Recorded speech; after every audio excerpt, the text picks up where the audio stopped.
What?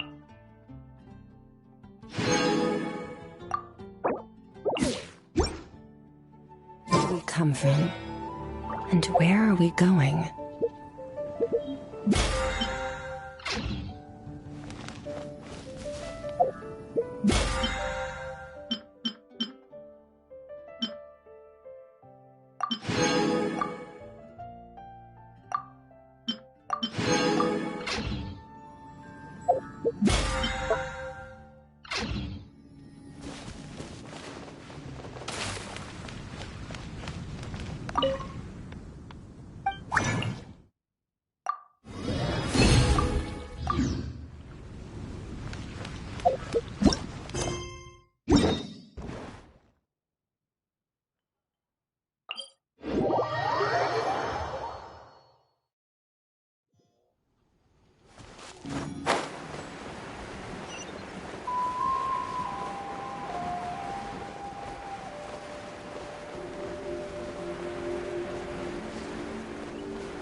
Watch this! Show me your bird! That was quick. Forget it! A little boosh boosh. Goose on the loose. Yes, you are. Qualified after all.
Let's hope you'll put up a good fight. Here comes another.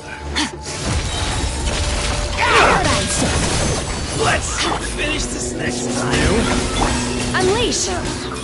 By ordinance divine. Here comes another. You ass with catch. Merciless.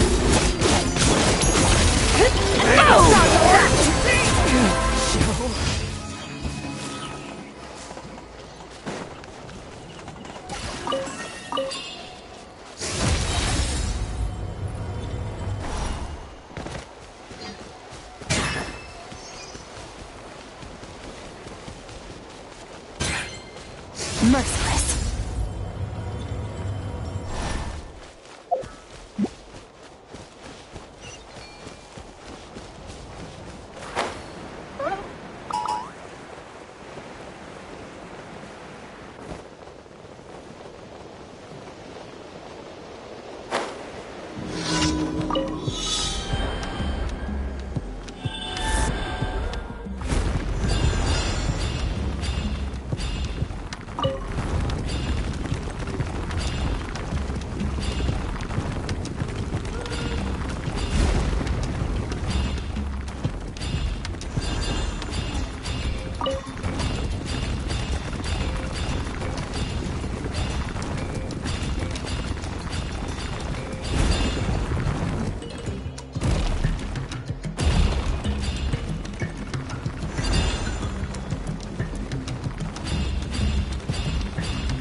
Let's finish this fast! Into the void! That was quick!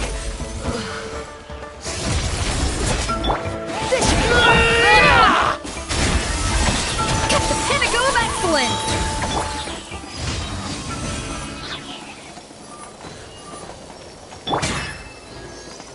defenseless.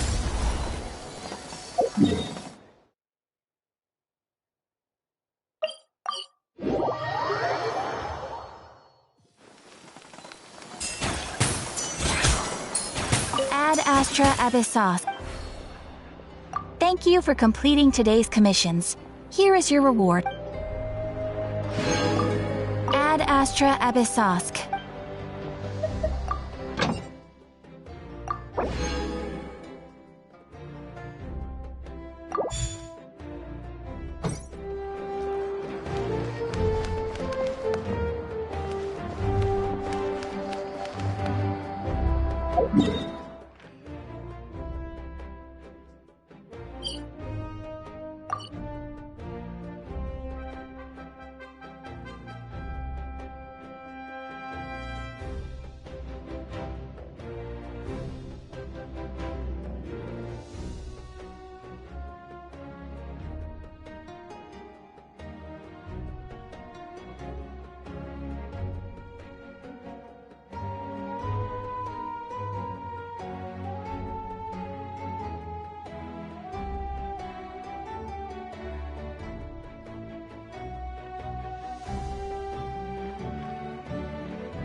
Fearless.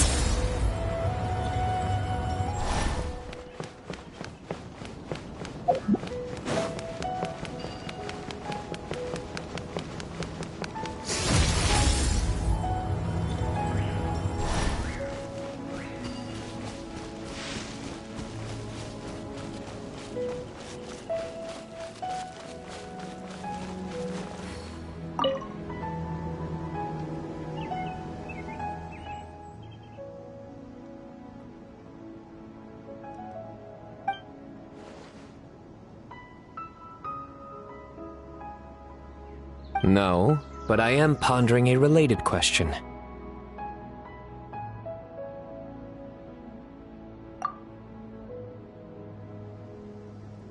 It's you, Traveler. That joke wasn't bad. Allow me to soak it in.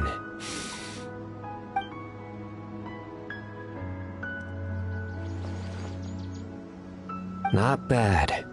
I like it.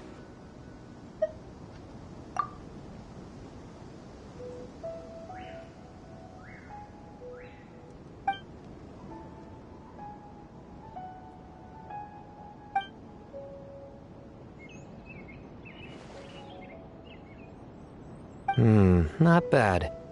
Still, it's a pity. I haven't found any new shrooms yet.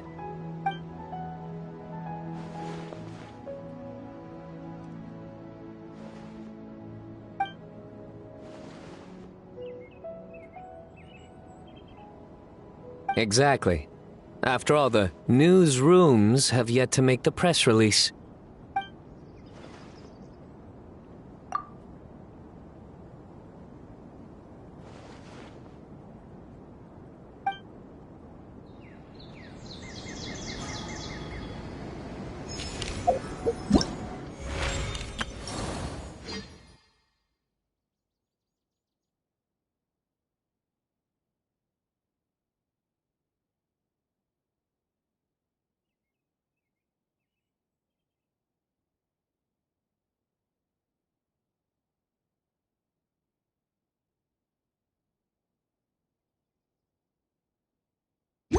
The abyss is like the world's shadow. It's always there, and it will never perish.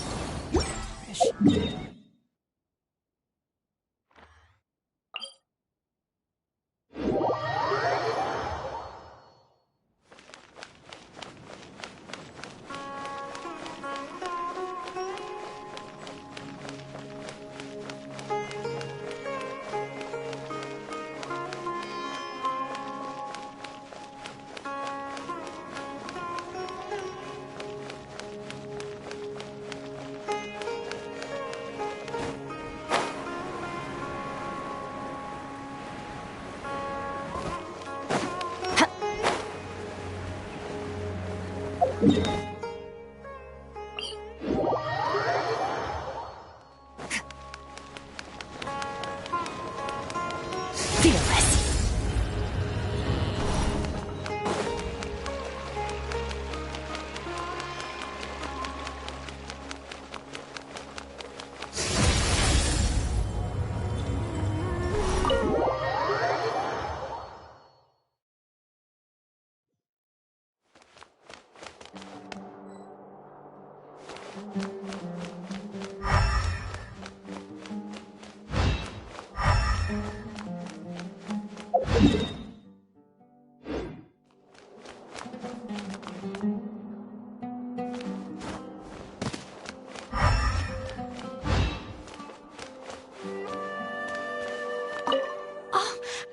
Okay, I've got it! Thank you, Kale.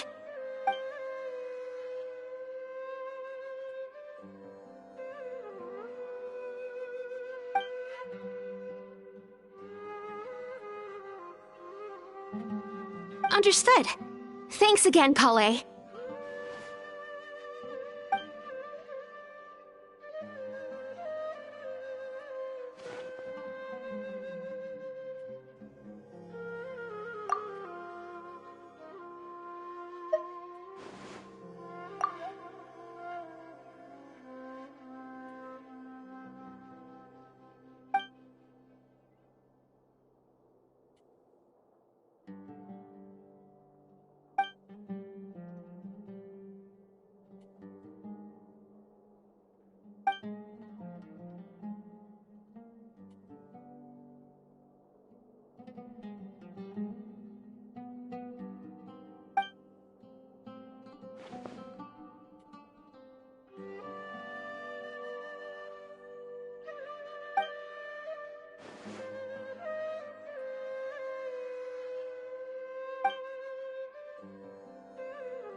Merciless.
Merciless.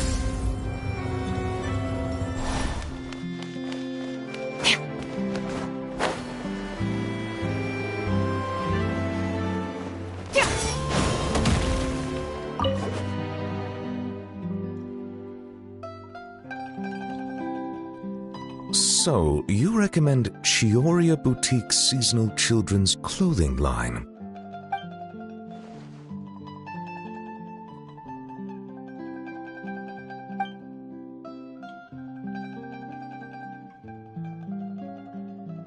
In that case, I shall place an order. Greetings, traveler.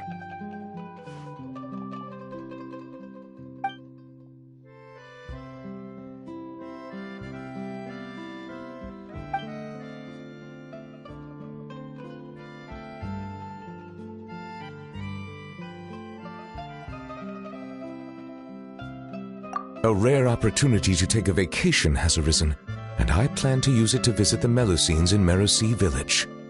It has been some time since my last visit, and as such meetings are hard to come by, I wish to prepare some gifts. As you are here, might I solicit your advice? I believe you have already befriended a number of Melusines. As such, your insights would be most valuable.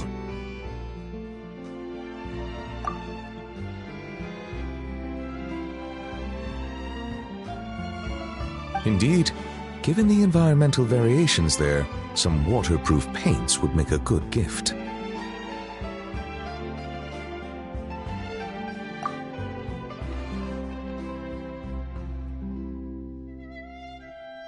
Then I shall leave their procurement to you.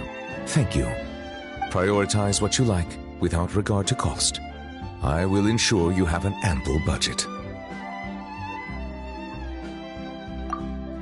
Oh, I fear my culinary experience only extends to making soups.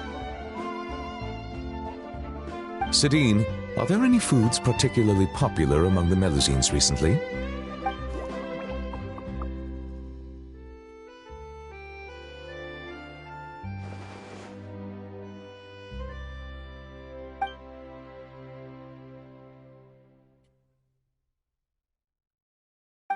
Oh.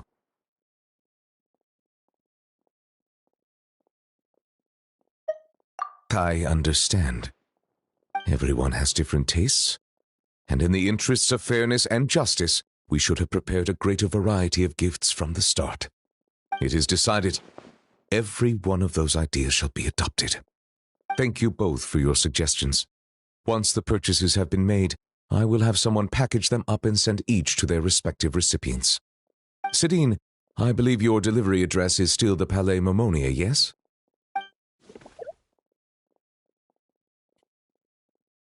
Of course. As I said, opportunities like this are hard to come by, so every Melusine should receive a gift. And you are a Melusine too, are you not?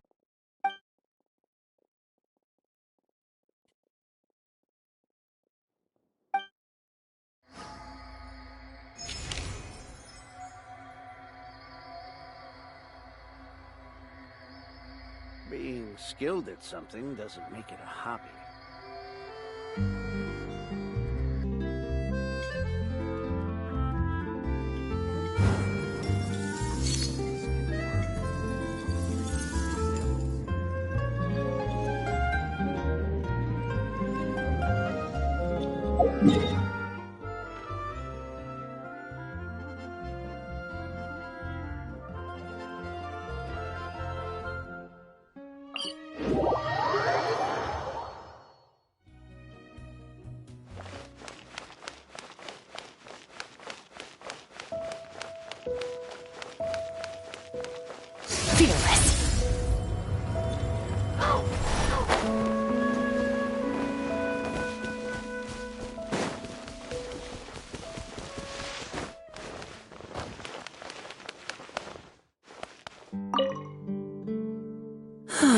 Still a ways to go. Traveler. I never imagined I'd run into you here. Seems I owe that Gus just now an apology. It blew my hat away seemingly for no reason. But no sooner had I caught it that I ran into you.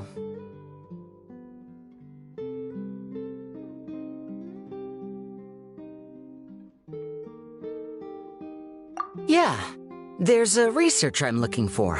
One who's also interested in magic. He said he'd like to talk shop with me. Word is that he's invented all kinds of fantastic devices that are perfect for some truly amazing tricks. For example, he once made a miniature thermos that he kept stuffed up his sleeve. All he had to do was twitch his finger to activate the mechanism, and voila! The ice within would slide down and out through his sleeve. The ice trick, one of his myriad magic tricks. Of course it counts. Just think about it. You're a poor office worker sweltering behind your desk. You want nothing more than to head out and buy an ice-cold Fanta to quench your thirst. But it's just way too hot. The Fanta machine's broken and only dispenses warm Fanta, and there's no ice anywhere in the office. Just as you totter on the edge of despair, the colleague beside you claps their hands, and a few ice cubes suddenly appear in your cup of Fanta. Just imagine, how would you feel?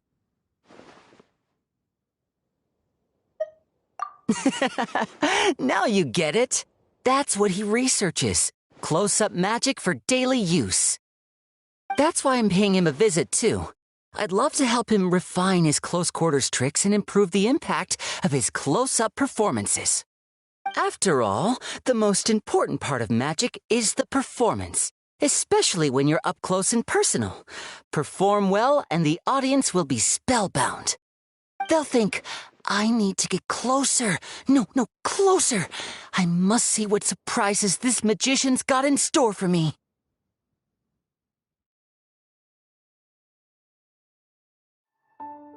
Here, this is for you, to commemorate our meeting today. Thanks for playing along. You truly are the best audience I could ask for. As long as you're beside me, I know even the thorny tricks will go off without a hitch. Uh-oh, would you look at the time? I'd better not keep our man waiting. See you next time.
Biggest one in history.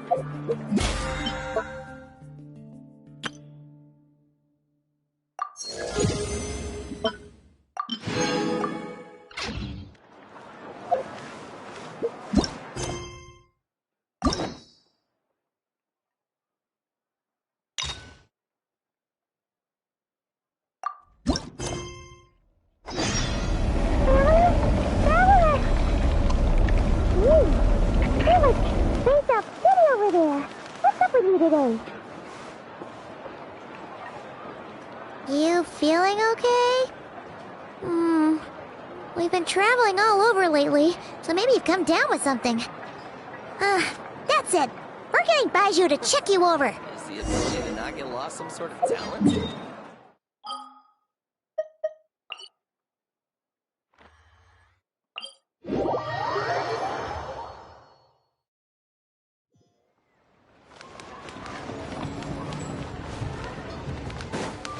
Fearless.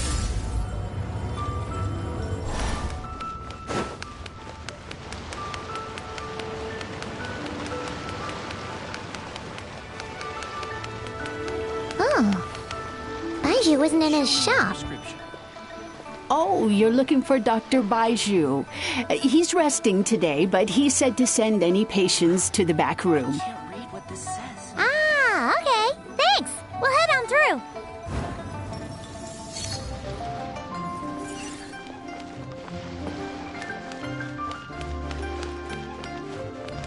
Please, show me.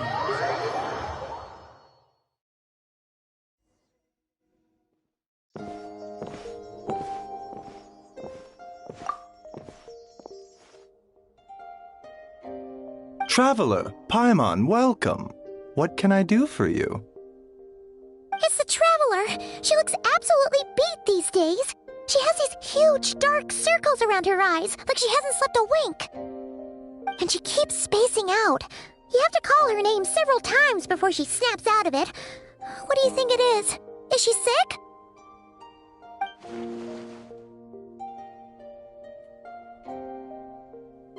Very peculiar. In all the time we've been acquainted, this is the first time you've come to me with a health complaint. Come, let me take a look at you.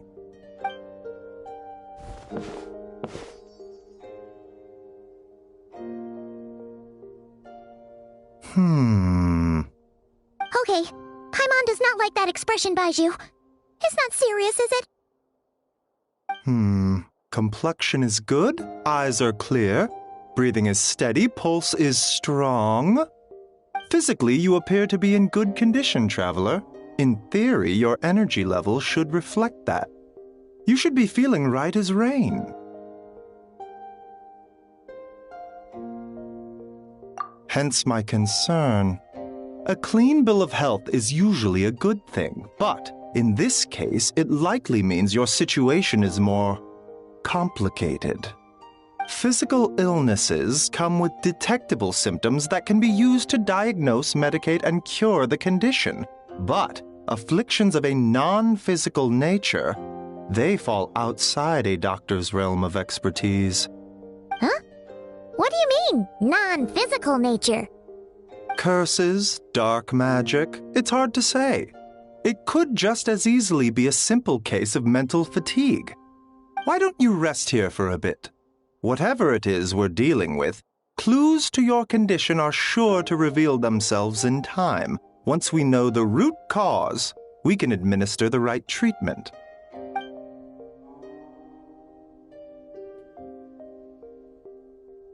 In the meantime, Changsheng and I will review the relevant literature for afflictions that present with mental fatigue.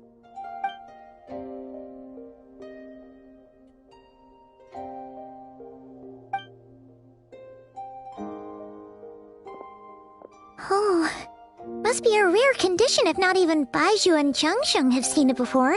Well, all we can do is take their advice. nice. You look like you're about to collapse anyway. Just get some rest. Paimon will be right here by your side. Fingers crossed you'll be all better when you wake up.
Rise and shine! Time to wake up!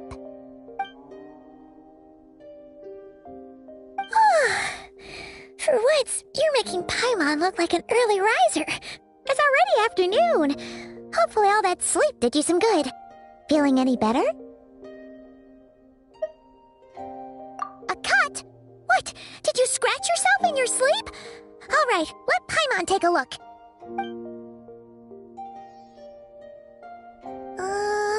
Nope, nothing there. Wait, did you have a nightmare? Okay, don't panic. Paimon heard that dreams tell us what we need by showing us the opposite. So, if you had a nightmare, maybe all you need is something to cheer you up. Come on, Paimon will treat you to something yummy.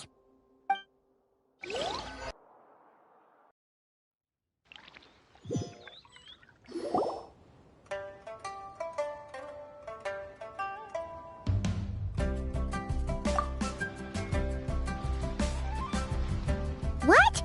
So, in this dream, you were trapped in a weird place with thick fog everywhere, and then a spike came out of nowhere and stabbed you in the back? Oh. Okay, well, that's a new one. Are you sure it was a dream? 'Cause from the way you describe it, it sounds like you were really there. But then again, you woke up right where you went to bed. And you were definitely in a deep sleep this morning. Then, it's decided. Paimon will stay up and watch over you tonight. If anyone tries to mess with you, Paimon will beat him up. Or, wake you up first and then we can beat him up together.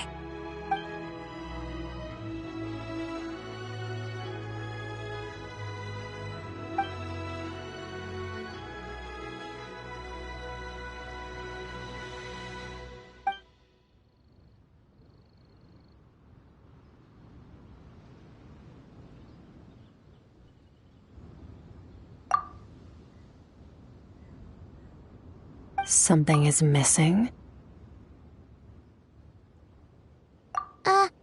Did you just say something? The flesh remains whole, but the soul is incomplete.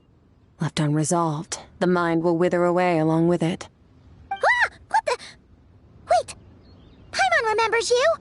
Your child's master! Skirk? Right! What are you doing here? The last time we saw you was at the Primordial Sea in Fontaine, right? But then we left and never learned where you went after that. Child's been looking everywhere for you, by the way. What brings you to Wanmin Restaurant of all places? You came here looking for us? And were you the one behind that hocus pocus just now? Tell me, what is it that you saw? Tight-lipped, huh? I suppose that's fair. You, I'll take a glass of wine. Oh, of course. Coming right up. We make this one in-house. It's not too strong. Enjoy. Chef Mao, I'll take a grilled tigerfish over here. Coming right up. If I knew we'd be this busy, I wouldn't have approved Shenhe's vacation. At the end of the day, what happens to you is of little consequence to me. I'm not here to try and win you over. Trust me or not, the choice is yours. If you want my help, now's the time to speak up. You have until I finish my drink. I was investigating an abyssal disturbance in the area and happened to notice you. Part of your soul is damaged, and the wound bears traces of abyssal corrosion. Need I say more? Neither of those things sound good.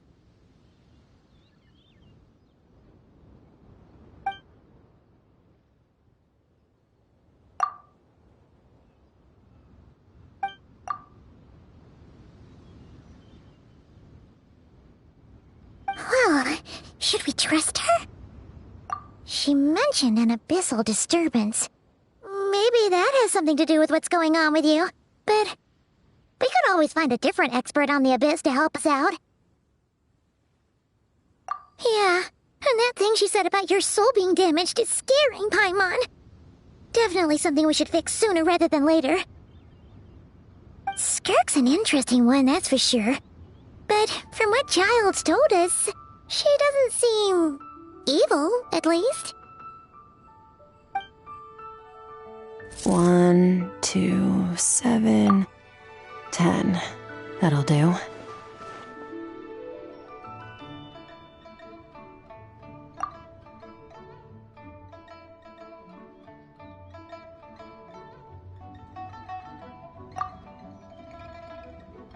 Well, have you made up your mind?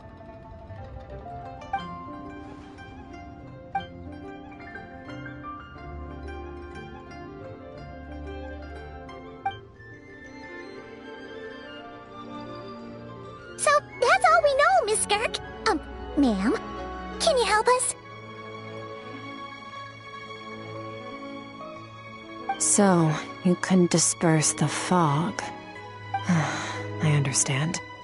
Come find me in the Guili Plains when you're done here. Oh, and I left cash for the drink on the table.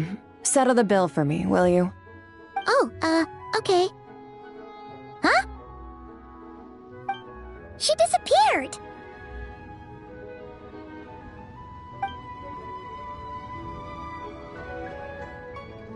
Wait, hold on. You overpaid. Here's your change. Oh, no. This includes the drink, so it should be the right amount. I didn't think you two ordered a drink. We didn't. It was that lady who came and sat with us, remember? You brought it out to her yourself. You sure? I could have sworn there were only 2 of you at that table. What? What'd you put in their dish, Chef Mao? Some kind of hallucinogenic mushroom? You got them seeing things. Seeing things? Wait, so neither of you noticed her? Young lady? About this tall? Wearing a purple dress? She ordered a glass of wine! Oh, now you mention it, that vaguely rings a bell. And it looks like I did open the wine jar, so it must have just slipped my mind. In any case, that settles your bill. Come again soon.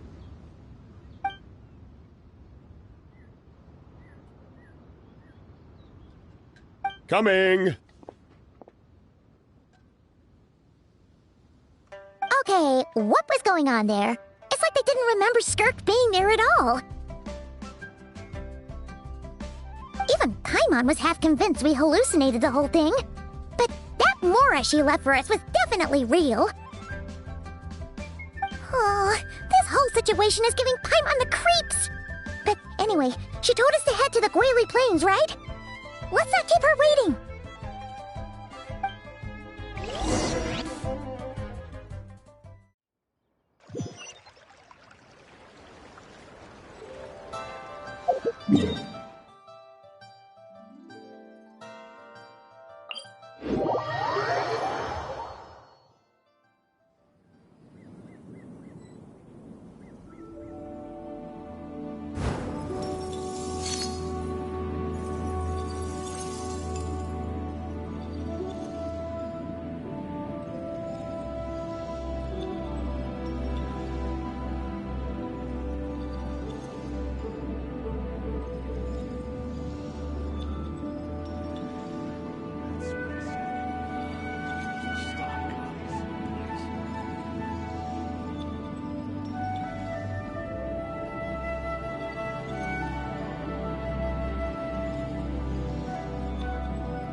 Rift Hounds doing here?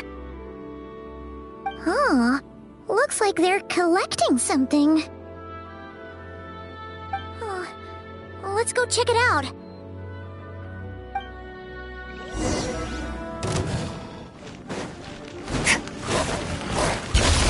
Paradigm shift! Merciless. A dash of frosting! Let's stir things up! My will embodied! Say it! Animal art!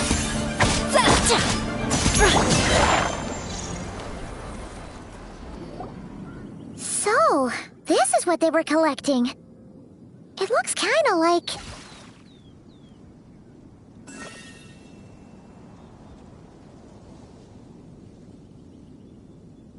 Yeah...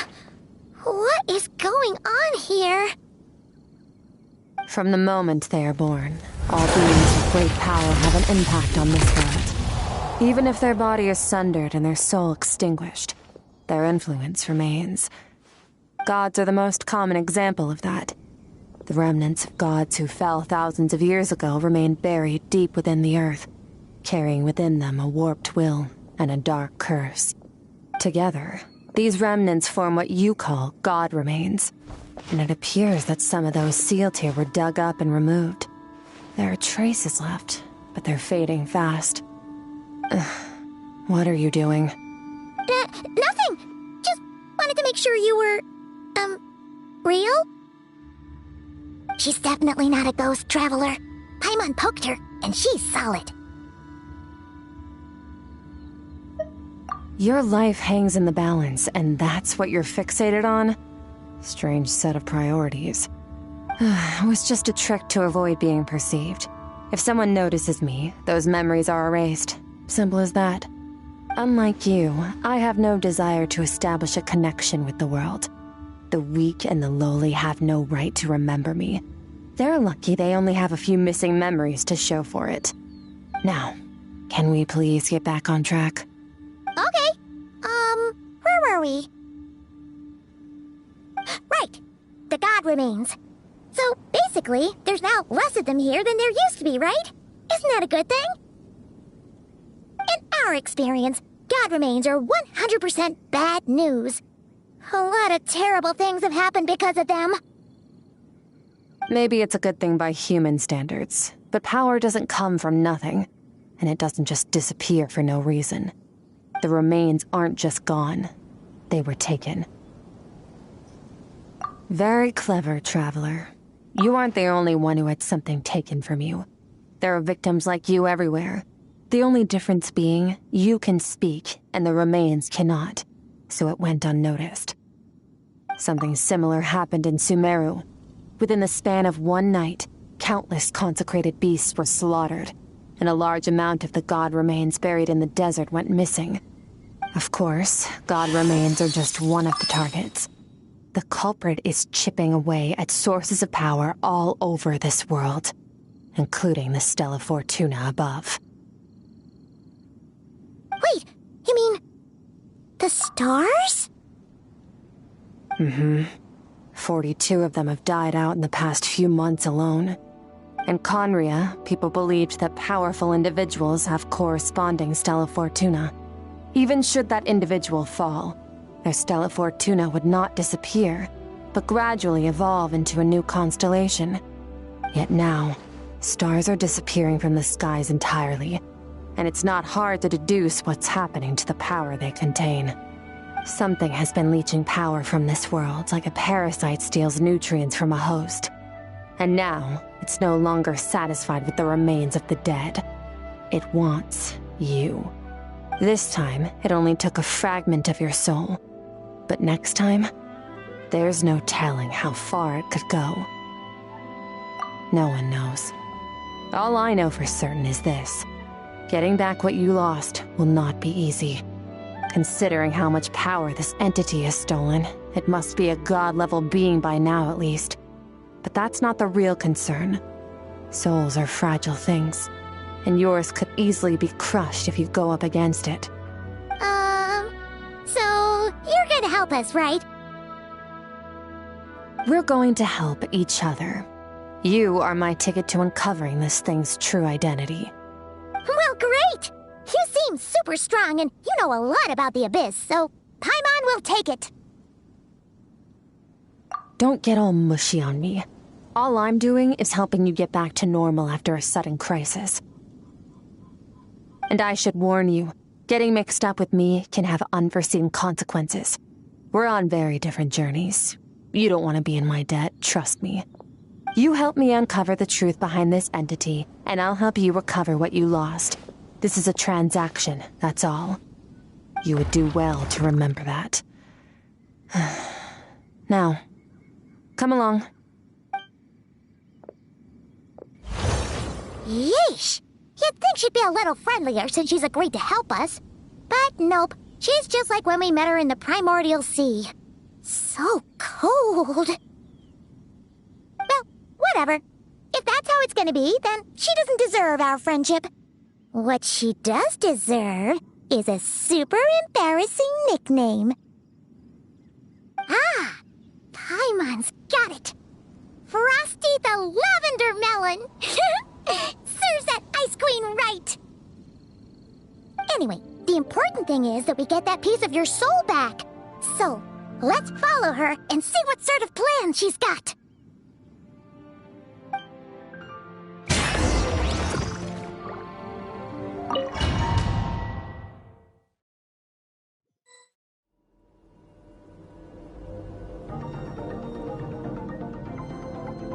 Whoa! This place is way bigger than Paimon expected. Where are we? This is where I live.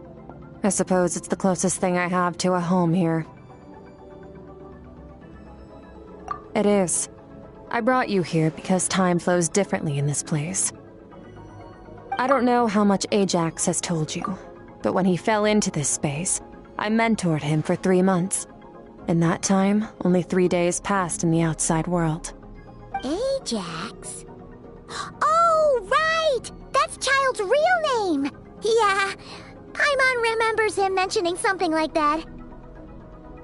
So, a month here is equivalent to 1 day in the outside world? That should mean we're safe from that power-hungry soul snatcher for now, right? Yes, well, I didn't bring you here just to show you around. In the outside world, the Traveler could be attacked at any moment. But coming here has bought us quite a bit of time. Now, we just need to figure out how to investigate that place you saw. The one full of fog.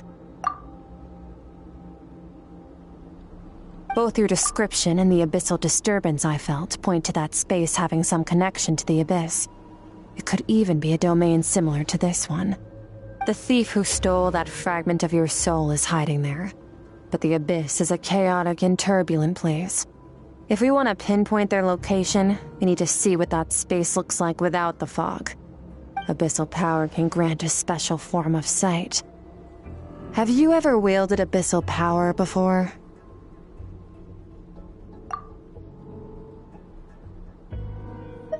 Okay. Do you plan to learn? That tracks. All the information you have suggests the Abyss is something sinister, and that abyssal power is a wild and dangerous force that always spells disaster. And you're saying that's not true? Depends on your perspective. Floods and hurricanes take countless lives too. But if one day you gain the power to control them, what was once a calamity is now just another tool in your arsenal. I'll respect your opinion, though. Just means we have to turn to the second best option. A little abyss crystal that contains my power. Wear it on your head, and we'll be able to perform dream mirroring when we fall asleep. Dream mirroring? It means experiencing whatever the other person is dreaming.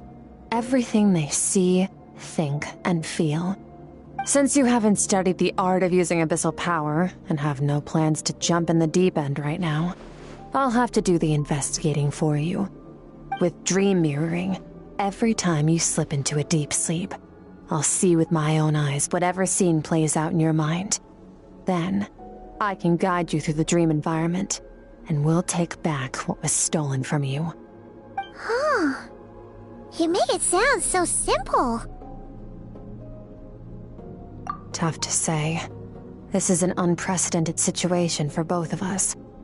Even assuming we do manage to find where this entity is hiding, like I said, getting your soul fragment back won't be easy. To play it safe, I need to give you some special training first. Wait, you're gonna teach her some of your martial arts? Does that mean the next time we see Child, we have to treat him like our senior? Do as you want. For my part, I don't see you as my disciples. You're already a pretty good fighter. All I'm planning to do is build on your current skills and train you for the specific scenarios that I think we might face. But that's enough talk. If you're ready to do this, then come with me. Time might be more lenient here, but that's no excuse to waste it. Oh, she moves fast. Paimon can hardly keep up with her. So, special training, huh? Kind of a rare opportunity. With your skills, there's not a lot of people qualified to train you. The last time something like this happened was probably anti-Raiden Shogun training, right? Oh, feels like a lifetime ago. Skirk seems pretty strong too, though. Remember how she said that the all-devouring narwhal was just her master's pet? Maybe we really will learn something here.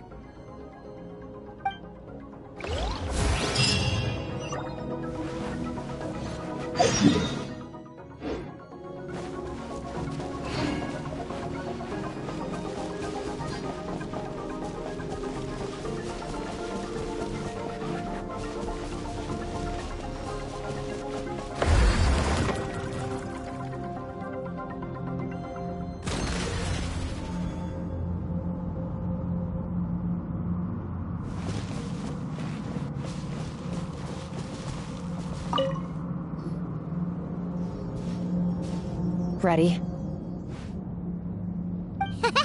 Bring it on! Your training will be split into 3 stages. Testing your blade work, elemental abilities, and reasoning skills. We'll start with blade work. You're no rookie in this area, so I won't bore you with the basics. During your long journey, you've no doubt sparred with a lot of talented sword fighters. Consciously or not, you'll have picked up all kinds of techniques from them. You bet! There's Kaya, Master Jean, Kuching... Oh, and Kazuha, Ayaka... Yeah, we've met sword masters like you in every nation we've been through.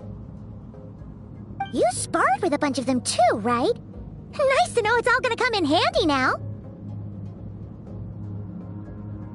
Don't get too smug.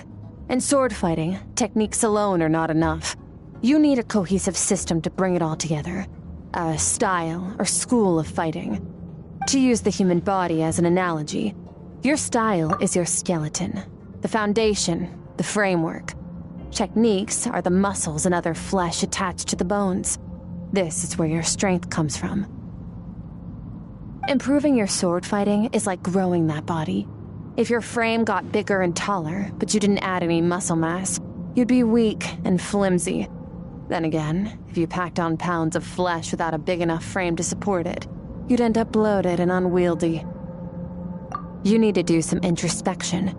Take a good, hard look at your past experiences and figure out which parts of what you've learned are just techniques, and which parts can be used to form your own system of blade work.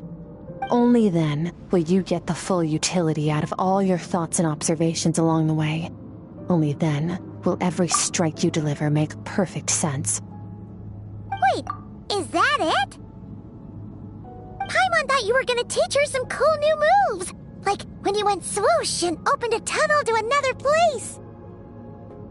One day, you'll reach a new level of power where you realize that even that's as basic a trick as any other. But right now, our sword styles are so wildly different that teaching you mere techniques is pointless. There are no shortcuts in the pursuit of power. Failure is your best teacher, and rigor is your coursework. That's all I have to say. Time to make a start. Train until you're satisfied with yourself. Now focus. Destroy the crystal columns as swiftly as you can.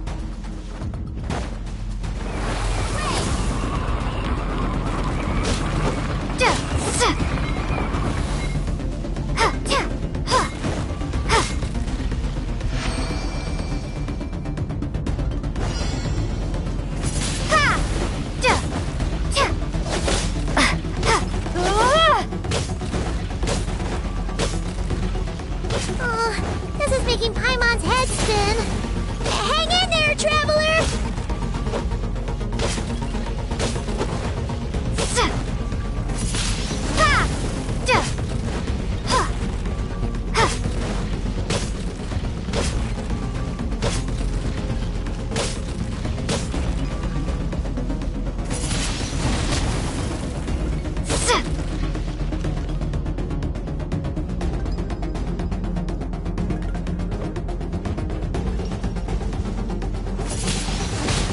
Windblade!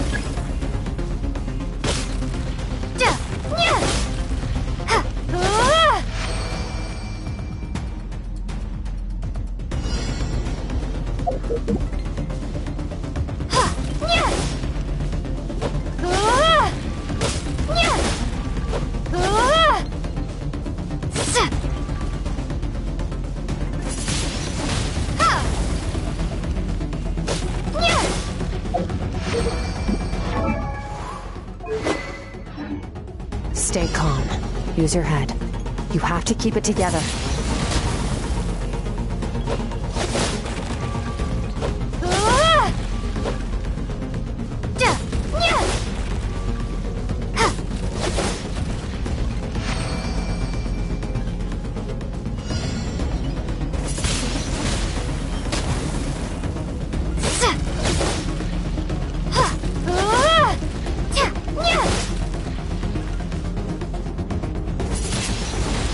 Windblade!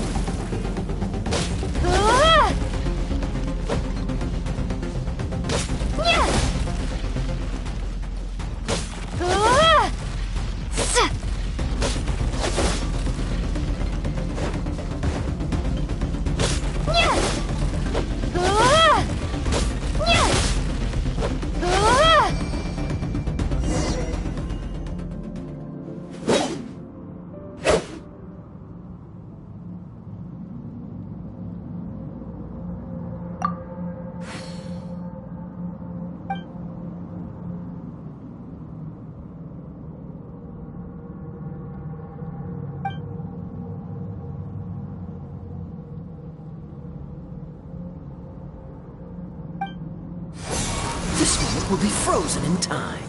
Cut to the chase.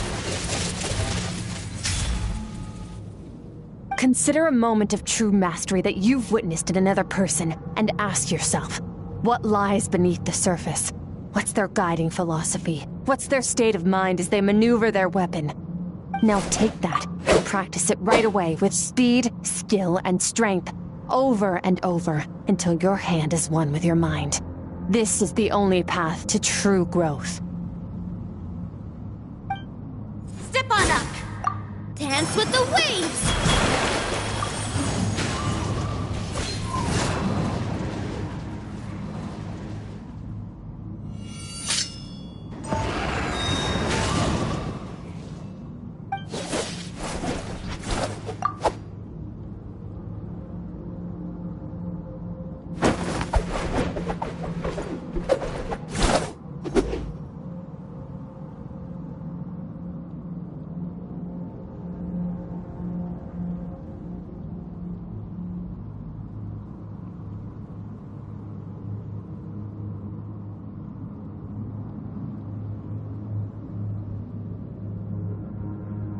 If you start to tire, empty your mind, but do not stop.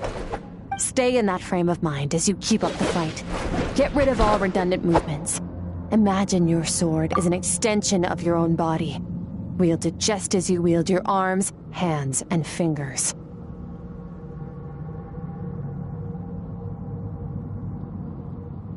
"'Twas on a deserted, moonlit night that the hero approached the vile dragon's limpid lair. Ring cutter!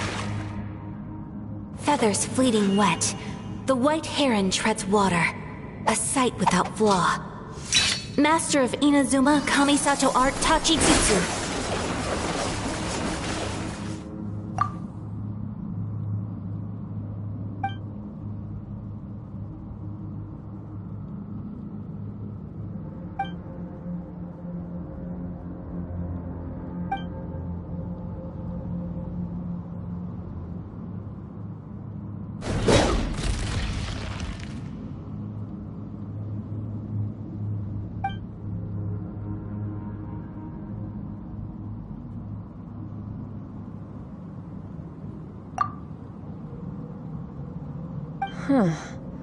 Looks like you've made some real progress.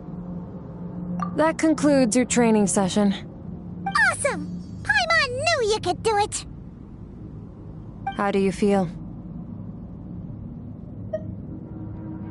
As you should be. Time flies when you're training hard. You've actually been going for several days now with no rest. Yeah, meanwhile Paimon's had a whole bunch of naps.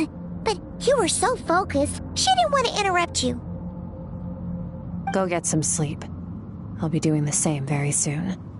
Let's hope you see that foggy place in your dream, so I can get this investigation over and done with.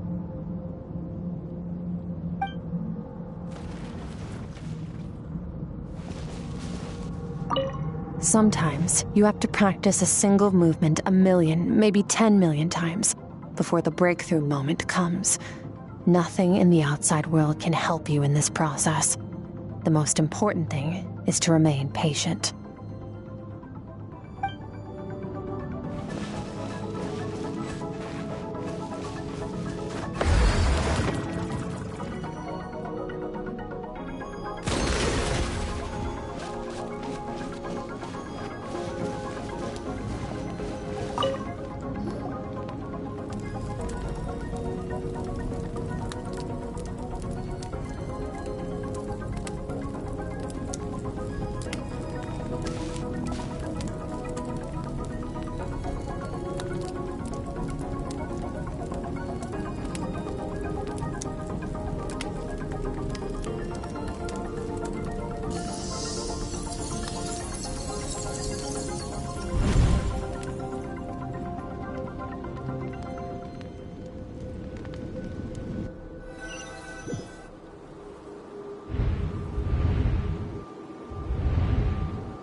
Skirk, why are you skipping classes again? We've talked about this.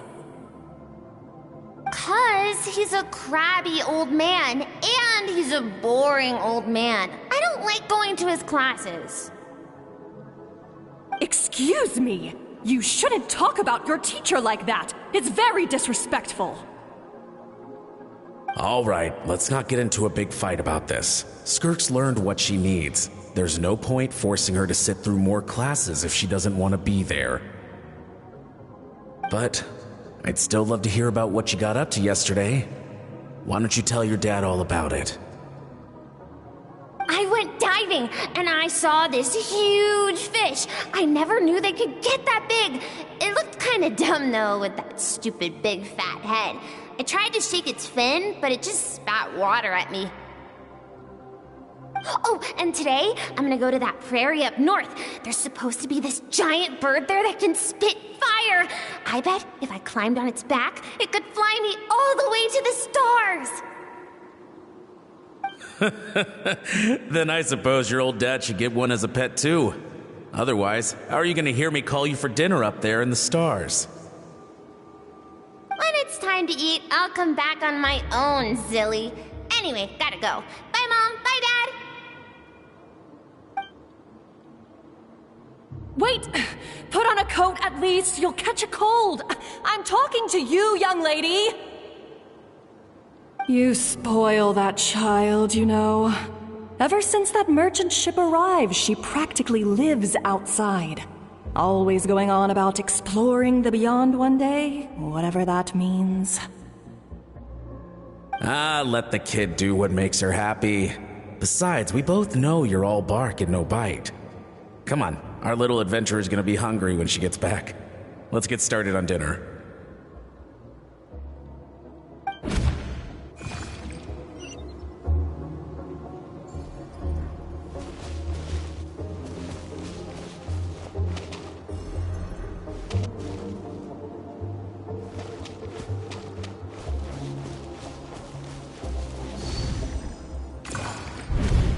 The stars shimmer high above. But what lies beyond the stars? Mountains as far as the eye can see? An endless snowy plain? Or maybe buildings taller than the sky, like the people from the merchant ship said?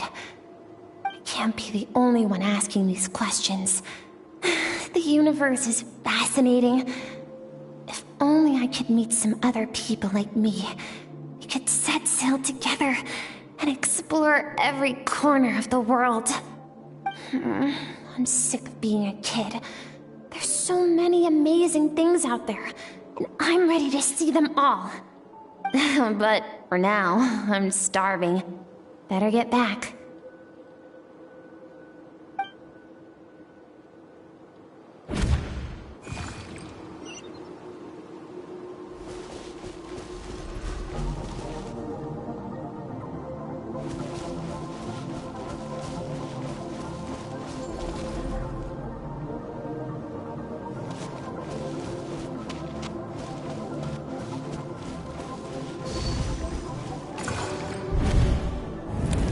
Don't let a single one of them get away! No, please, spare the children! Stay back! They're coming! Run! Help! Eliminate the threat. Take them down.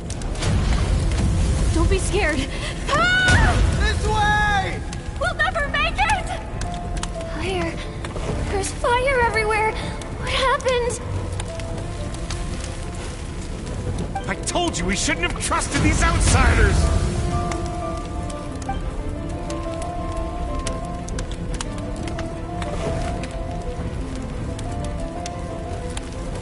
Why are you doing this? What did we do to deserve this? We welcomed you with our finest food and drink, showed you the best our home has to offer, gifted you cloth dyed by our own hands. And this is how you treat us? Run! Save yourselves! Captain, Zone 3 is clear and we have Zone 2 surrounded. Begin extermination. Remember the orders from upper command. No one is to be left alive. Rest assured, sir. We have enough munitions to annihilate these savages and burn their entire civilization to the ground. Good. The only ones who put up a real fight are that man and his wife, correct? What's their status?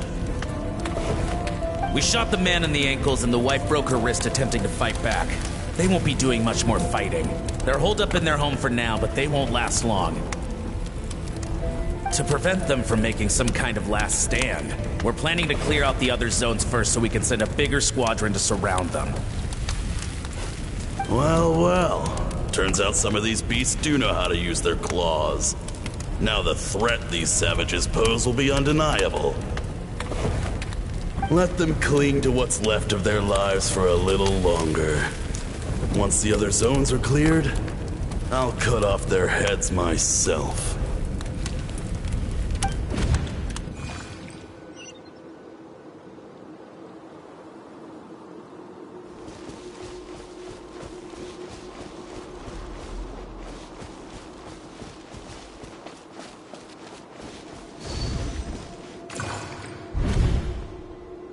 Dad? Mom? Skirk! You're alright! Thank heavens! I'm so happy to see you, sweet girl. But you need to go. It isn't safe here. They'll be back any second. What happened? You're bleeding a lot. Dad?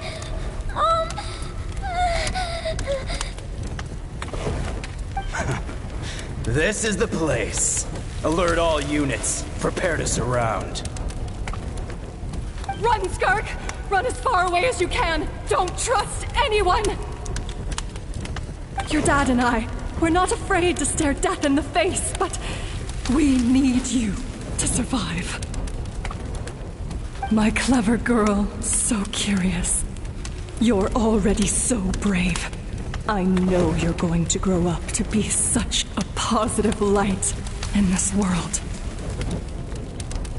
Whenever you miss us, just play this song. Remember, life is a gift. Don't let darkness claim it. Break down the door! Look what we have here. A savage that can pluck a tune. Well, the show's over.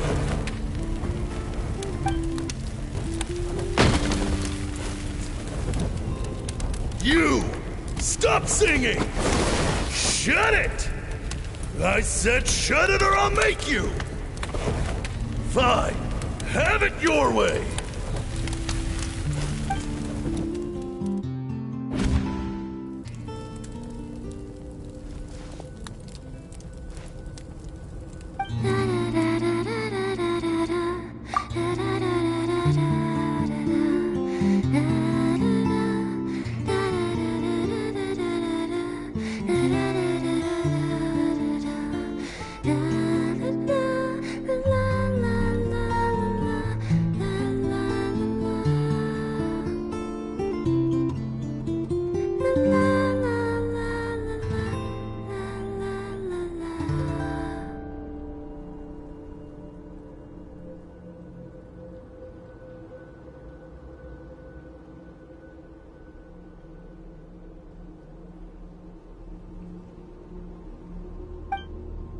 Oh, you're awake?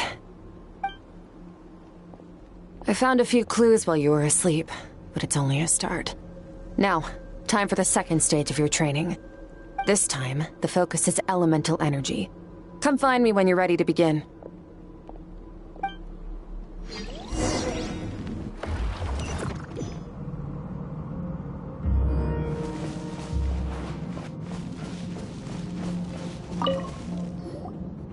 Man, staying in the abyss feels so surreal, don't you think? No day and no night. It's like time hardly exists. If we weren't careful to keep track, it feels like we'd have no idea how long we've even been here. Well, except for the fact that Paimon still gets hungry like clockwork. You go do your training. Paimon's gonna grab a bite.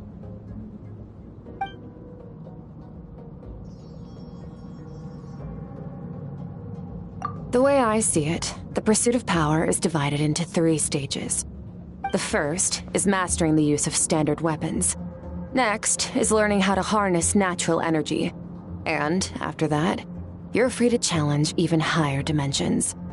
The natural energy of Teyvat is, of course, elemental energy. But that's not my area of expertise. I draw from a different source of power. Abyssal power, yes. Also known as the power of the Void Realm. My master, Sertologi, is a true expert in that area. After all, he was one of the group of 5 that infamously stole the all-encompassing power of the Abyss, an act for which the people of Conria gave them the epithet, the 5 Sinners. The elemental energy of Teyvat, on the other hand, is derived from the power of the Light Realm. These 2 forms of energy exist in direct opposition to each other. Suffice to say, there's not much I can teach you this time.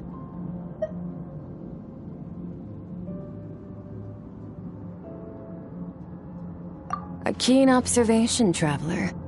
Call it respecting local norms.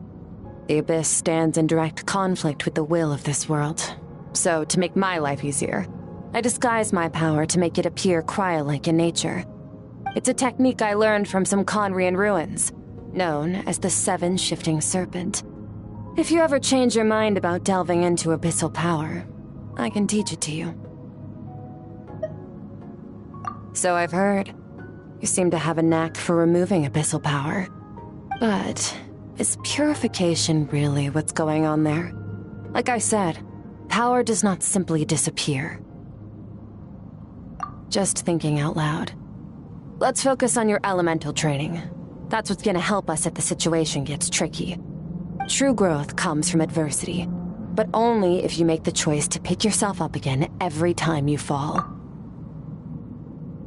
So, it's time to push yourself to the limit, and then keep pushing.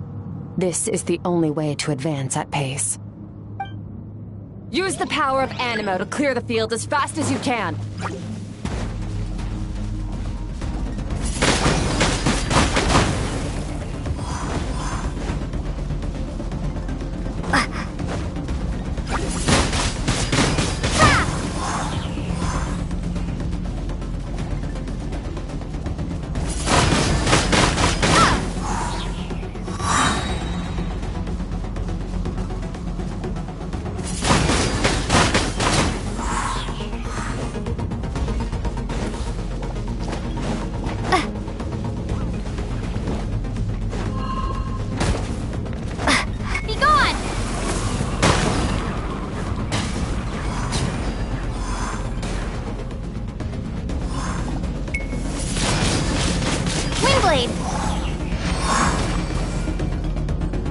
Observe your surroundings. Look for things you can use to tilt the scales of success in your favor.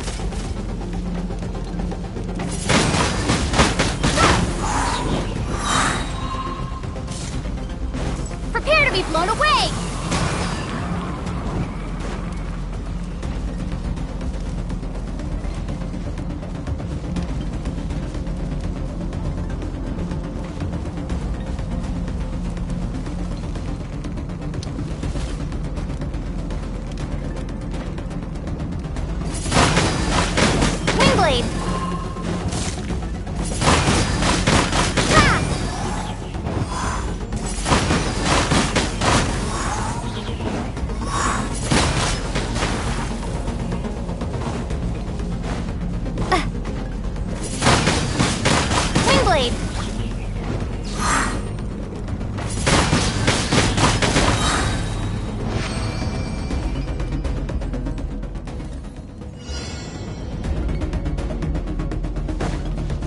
Use the power of Hydro to destroy the spikes.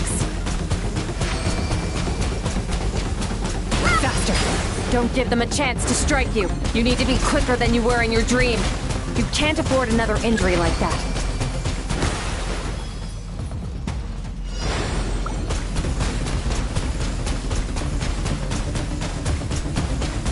Water jet!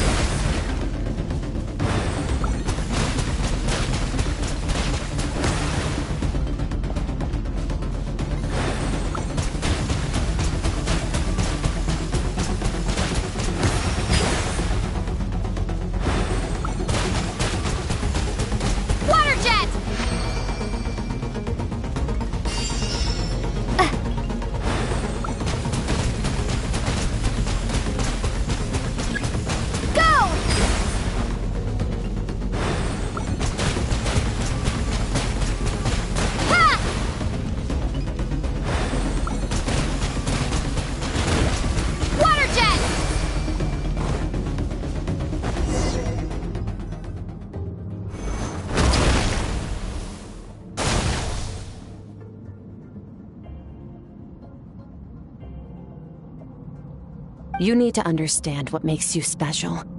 The ability to wield elemental energy without a vision and switch between the elements at will.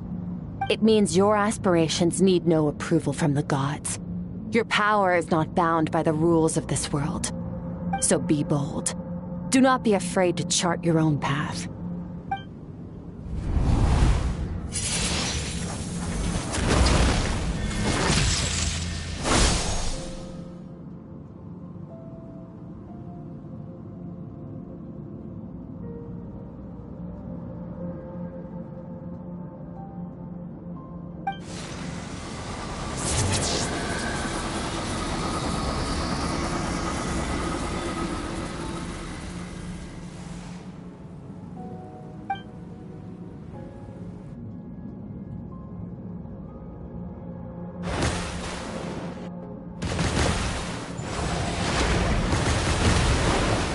Very good. It seems you've reached a deeper level of connection with the elements. Long enough for you to lose yourself in your training, which is a good sign. Relentless practice with the elements has drained all your strength, but it's also what allowed you to make progress. Get some rest. When you wake up, we'll proceed to the final stage of your training.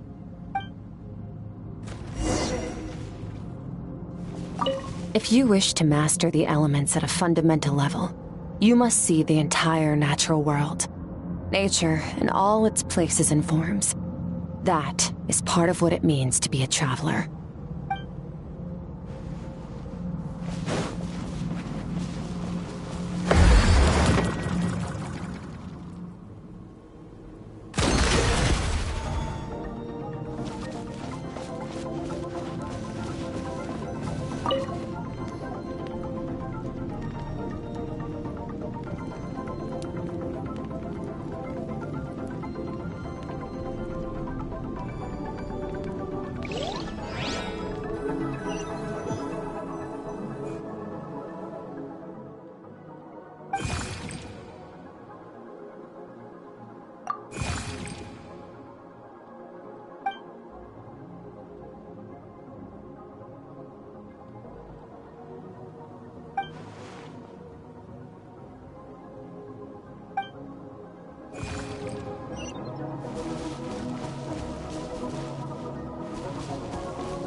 What is the secret to power?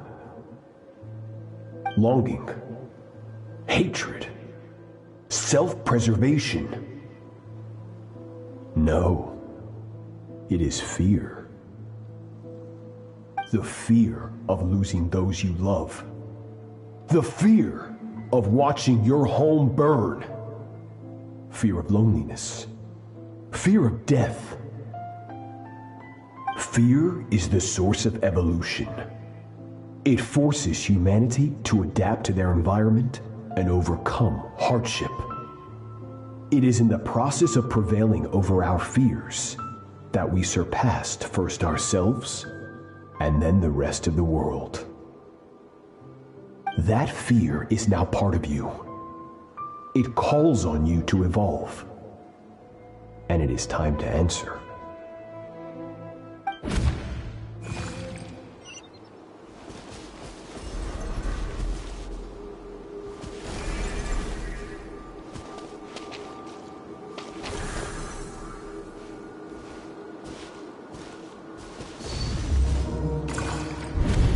Any minute spent missing home is a minute wasted. Practice your sword work instead. Do not make me tell you twice. But, Master, I can barely lift the sword anymore. If I keep going, I feel like my wrist is going to break. So it has not broken yet. Then pick up your sword and keep practicing until it breaks. I want to hear the cracking and splintering of bone. After all, bones can always be reset.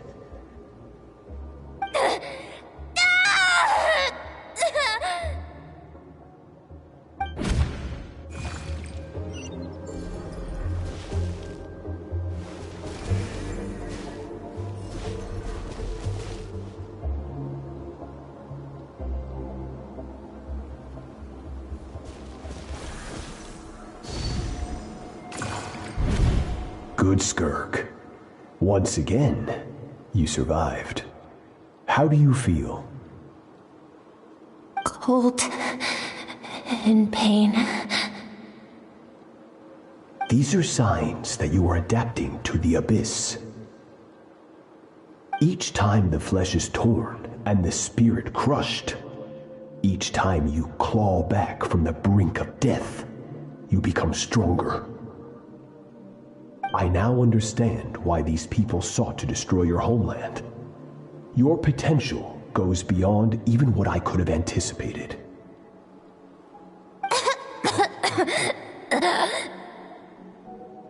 But you still have much to learn in your pursuit of strength. Your mind is rife with distractions. From now on, I shall show no mercy in your training. You must learn to shut out all the pointless emotion, crush the self that makes you weak, and become master over your physical form. Get up, Skirk. Wipe the blood off your face. Cut away the rotten parts of your flesh. And mend what is broken. Then take up your sword.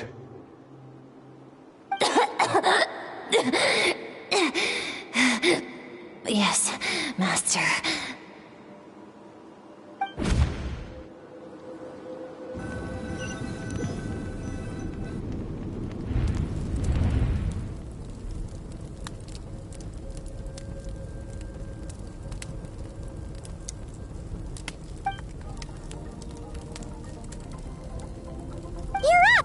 Hopefully you got some good rest. Skirk said to tell you that she's ready to start the final stage of your training whenever you are. So, want to head over now? Or did you want to wait a little?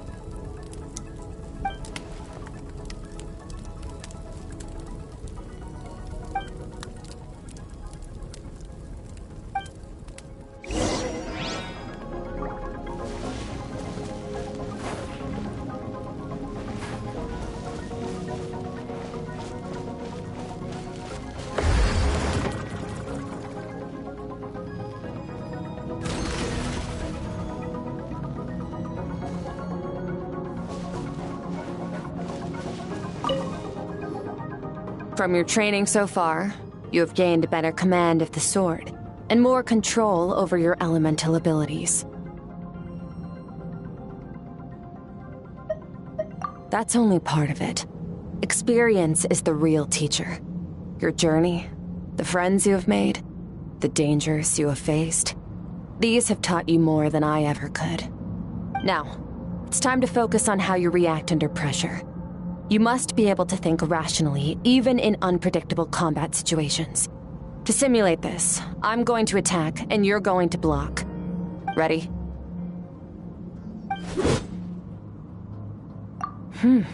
Not bad. That defensive stance looks near unbreakable. Just like your brother. Oh, that reminds me. You still don't know what happened to him, do you?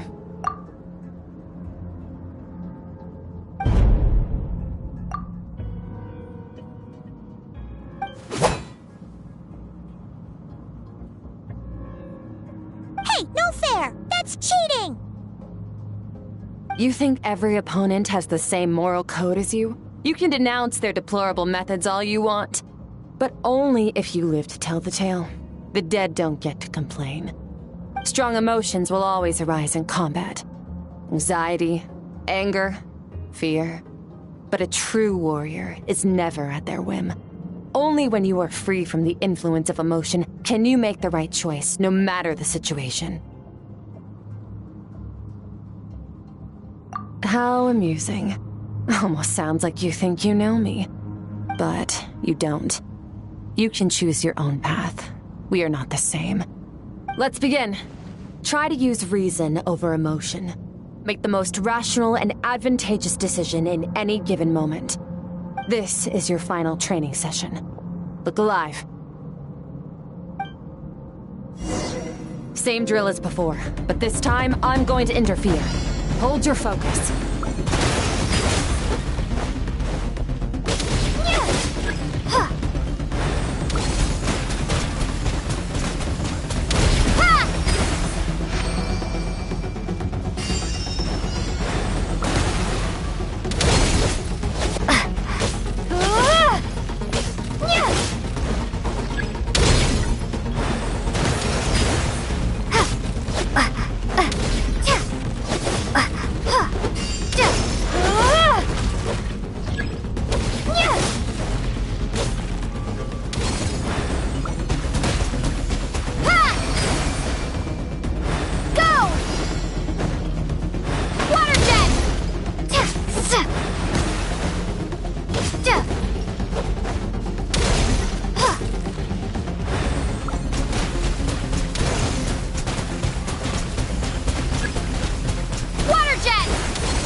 bad. Better than I expected.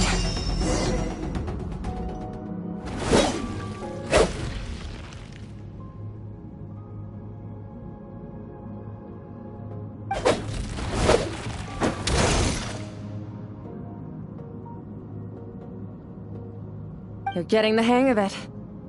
The first step to controlling your emotions is controlling your mind. You want a unified train of thought. It all comes down to focus.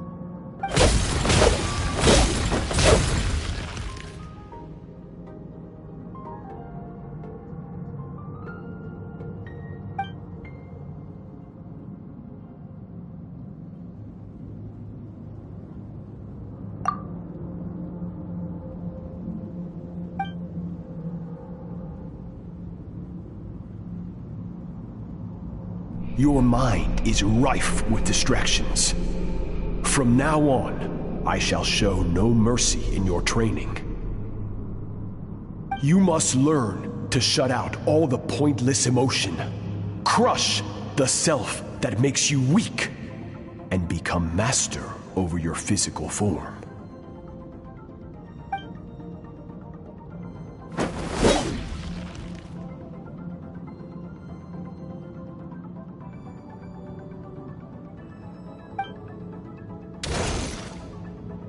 Stop. Let's pause here. One look, and I can tell your mind has wandered. That's to be expected. There's a limit to how long a human being can concentrate on one thing. Staying calm and focused sounds simple in theory, but in practice, it's more demanding than sword work or elemental abilities.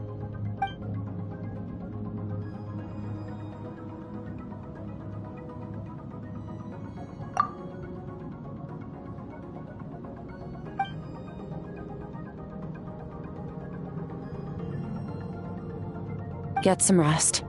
No point training further if you're already dead on your feet. Like I said at the beginning, the only goal of this training is for you to reach a point that you're satisfied with. You managed to push past your limits, which is a good start. You can be proud of that and sleep well knowing that you've earned it. Warriors will train day and night to perfect their skills, but when the battle comes, their fate may be decided in a matter of minutes. One mistake, one moment of hesitation, and just like that, all their blood, sweat, and tears were for nothing. You need to push yourself to perfection, or you might not even live to regret it.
Skirk is amazing! She faced down that terrifying giant and cut its head clean off!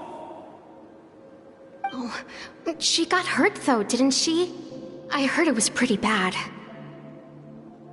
Yeah, well, that's a given. But the moment she was on the mend, she got right back to practicing her sword work. I heard Master suffered a grave injury once too. Lost an arm and a leg and still came back stronger than ever. Skirk's becoming more like him by the day. Oh, incredible! I wonder if I'll ever reach their level. They're always so resolute, so unshakable.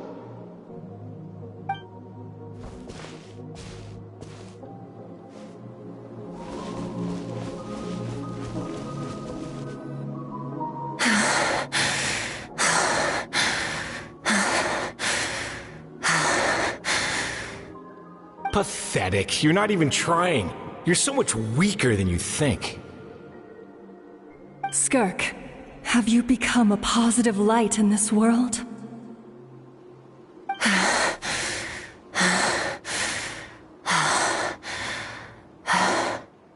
Do you even remember how many of us perished in that fire? How many bodies were left to rot on the scorched earth? Yet you alone live on. Keep your gaze fixed on your blade. You don't deserve to rest. I have so many questions. I just want to jump in a spaceship, explore the whole universe, and get answers from the stars. I just need to wait till I'm grown up. Then, I can do anything. Now, you must bid farewell to who you were in the past, and become someone stronger. Run! Skirk! Run! Only death awaits us here. Keep running, and don't ever look back.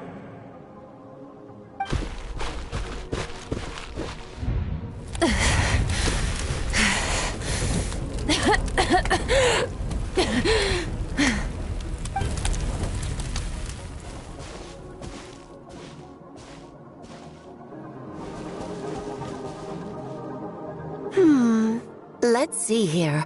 First things first, you need a new identity. Going around telling people you're from somewhere beyond the stars won't do, now will it? How about saying you hail from beneath the earth instead? As the Conrian saying goes, venturing out into the universe and down into the abyss are the same in that both are braving the dark unknown. Well, I'm a visitor on this planet, so I'll follow the rules. Ah, splendid. That saves me quite a bit of trouble. Let me offer you a piece of advice in return, although it might not be what you want to hear. I know the pursuit of strength is important to you, but taking a moment for yourself every once in a while is never a bad idea. Ignore her existence for too long, and there will come a day when you can no longer hear her voice.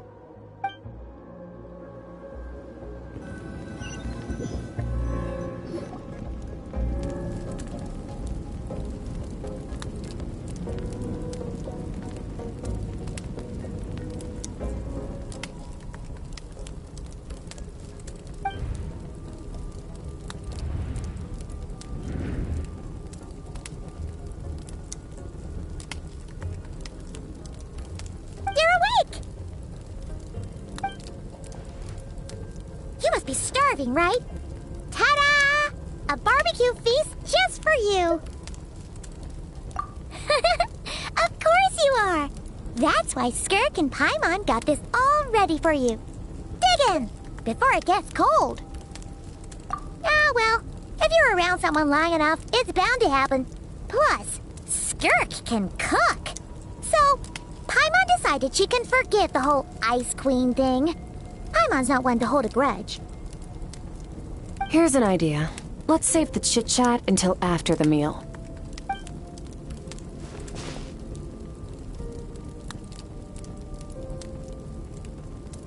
Ugh, so full. Okay, it's Paimon's turn to sleep now. Wake her up when it's time to go.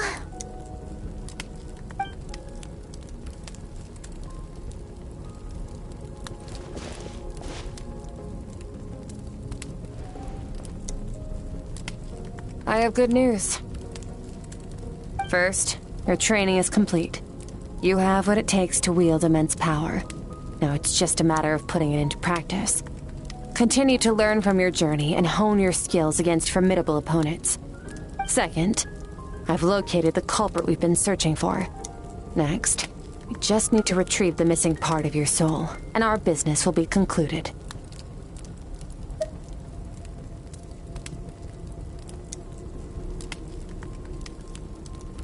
When Ajax trained with me, he once told me he was bursting with questions. So I allowed him to ask me 3 of them before he left. You and I may never meet again, Traveler. So if there's anything you want to ask me, now's your opportunity. Just like Ajax, I'll answer 3 of your questions.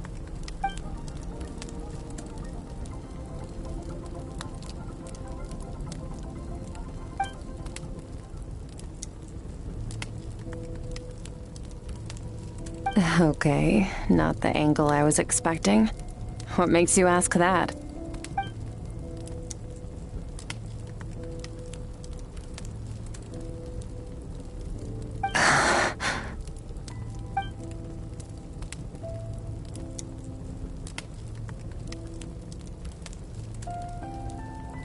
I knew that was a possible side effect. Closed off my mind to you for that exact reason. Even with the dream mirroring, you should have seen nothing but endless darkness.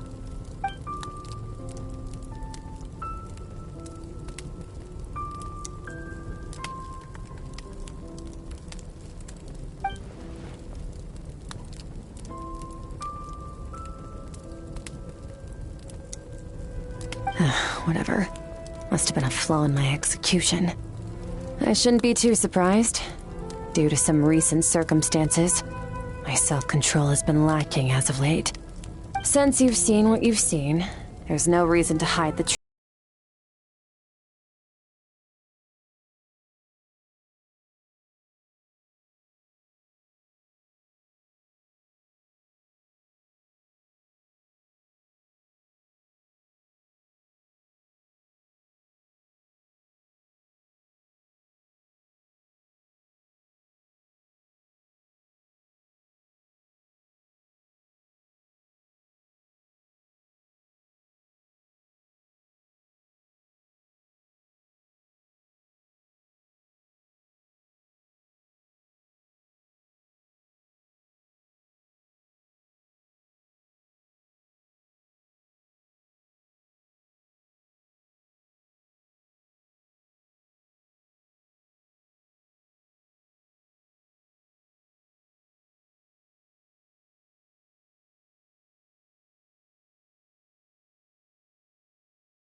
For certain reasons, I need to bridge the power gap between me and my master as quickly as possible. But first, I need to understand the source of his strength. To do that, I need to follow in his footsteps, walk the path he once walked, and somewhere along the way, I'll find out how to defeat him. That is my sole focus and purpose.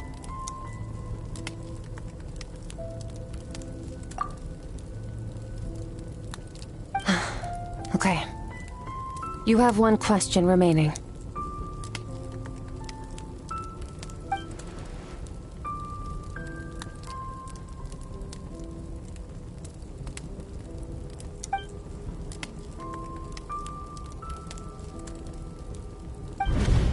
You make it sound so easy. Ever since the incident I experienced there, I've never stopped searching for Master Skirk and that unknown abyss. But it's been years now, and I've still found nothing.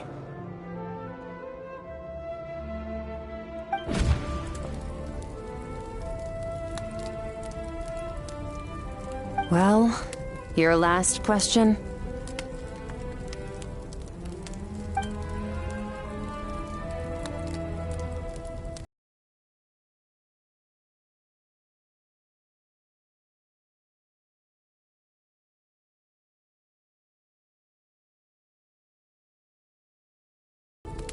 His situation is different than yours.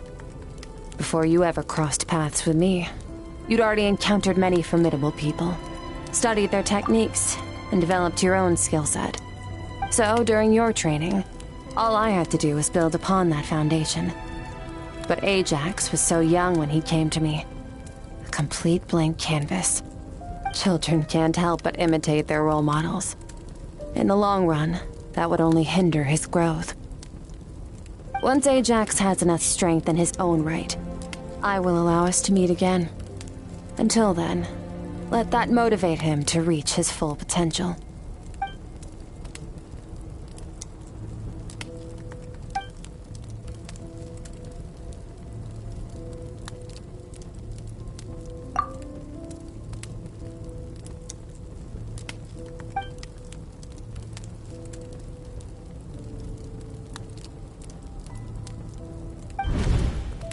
Unlike you, I have no desire to establish a connection with the world. The weak and the lowly have no right to remember me. They're lucky they only have a few missing memories to show for it.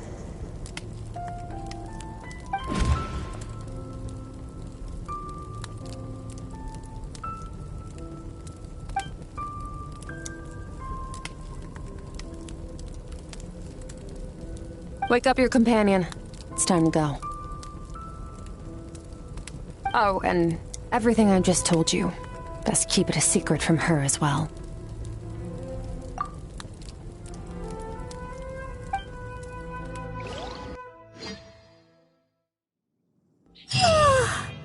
Time to go. Oh, finally. Where are we headed? Just follow me. I'll open an abyssal rift close to the culprit's location. It will take us to where he's hiding.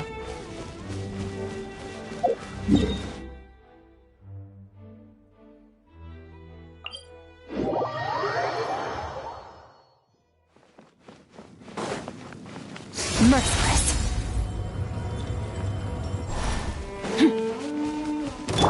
A little removed. Yeah.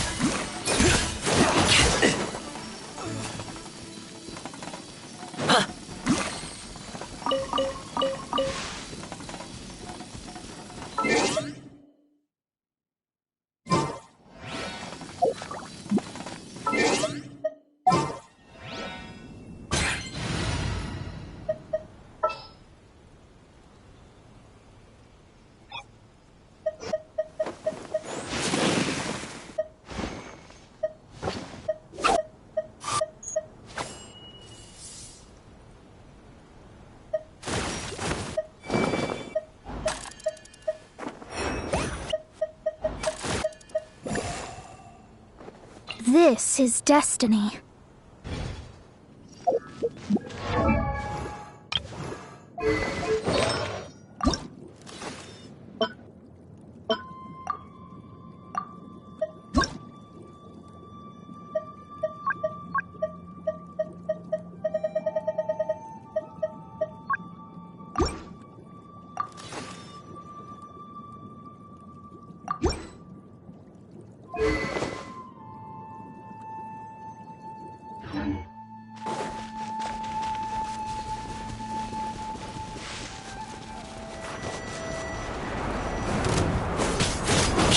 Shadows of fate! Surprise effect!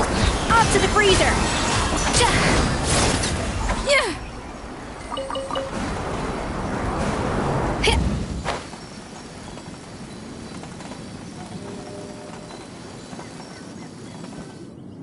Wait, this is near the chasm, right?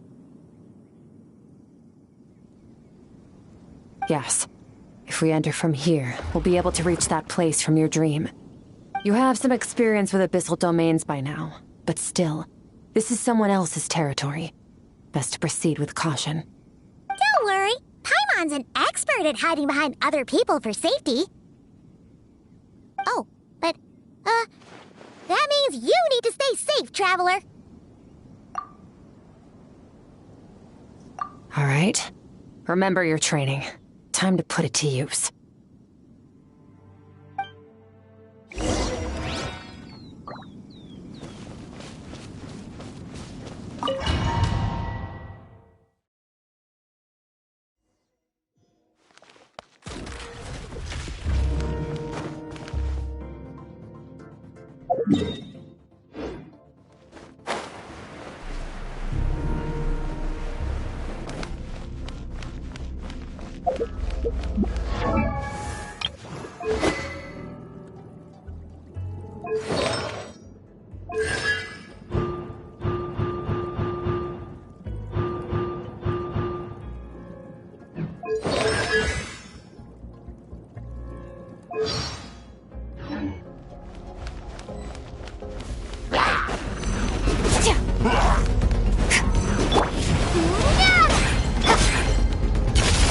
Another star goes out! Merciless.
Behind you. Come on, you got this.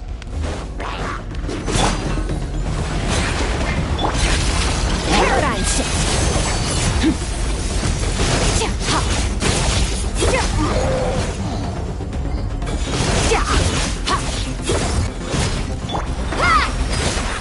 Hey, what are you two doing here?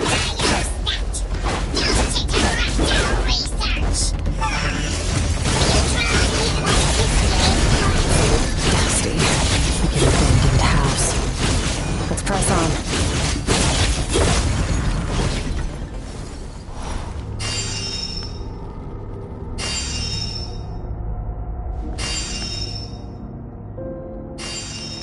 Fearless.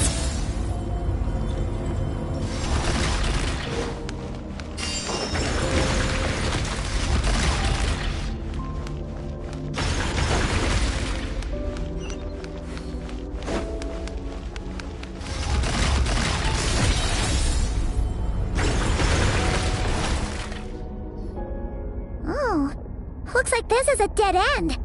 Did we make it to his hiding place? Ugh! This fog is making it impossible to see anything! This should be the place where you were attacked, Traveler. The missing part of your soul should be nearby. Can you sense where it is?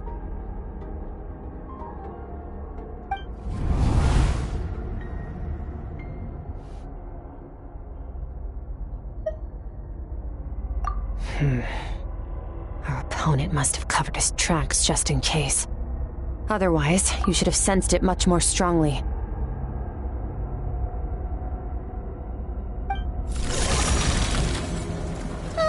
Hold on! Look! The spikes are back! Stay calm. Let's hold back a little. Give our enemy some wiggle room so we can see what we're dealing with. If you're too reckless, we might be playing right into his hands. Our enemy took part of your soul for a reason. It's likely he integrated it into his attack somehow. If we're smart about this, we can track it down.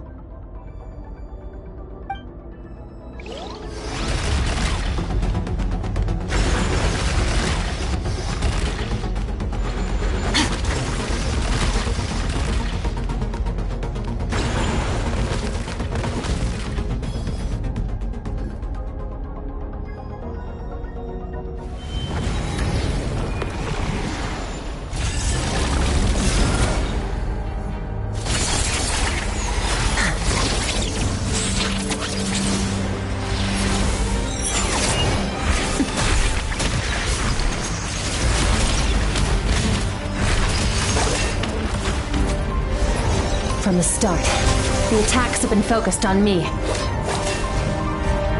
Trying to break through my defenses? I see.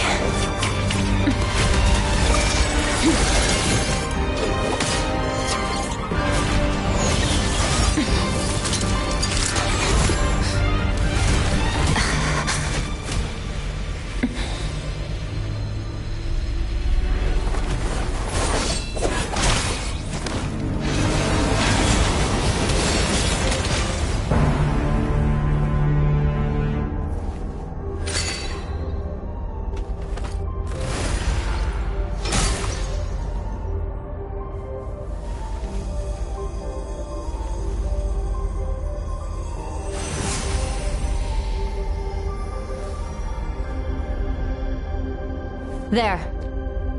I got it back. Traveler! Skirk! What happened? It looked like Skirk just got...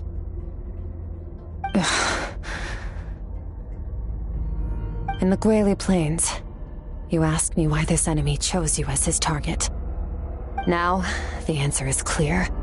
It's not just the fact that your strength is impressive. It's also because of your ability to, as you put it, purify abyssal power. Whatever that actually means. The fact is, that ability allowed him to do something that should have been completely impossible. Namely, break through my defenses and steal my power. No. He couldn't have known I'd come to his domain. He only stole your soul fragment because he knew the value of its power. I doubt he expected it to come in handy so soon. Call it fate, if you want. I believe that's the term they use in this world for arbitrary coincidences like this. In any case, it works to our advantage. Once I realized what he was using that power for, it gave me the chance to get back what you lost. I'll cope. Well, done gorging? Good. Time to answer some questions. How did you get the power of the all-devouring narwhal? The all-devouring narwhal? Oh, of course! Paimon knew that spike thing looked familiar. It looks just like that narwhal's horn! I highly doubt you acquired that power through your own strength. Tell me I'm wrong. You're desperate enough to scour the land for god remains and whatever vestiges of power you can find. That alone proves you wouldn't be able to defeat a creature like that. Which leaves one possibility. You know my master, the Foul, Sertologi. The Foul? Who dares call him Foul?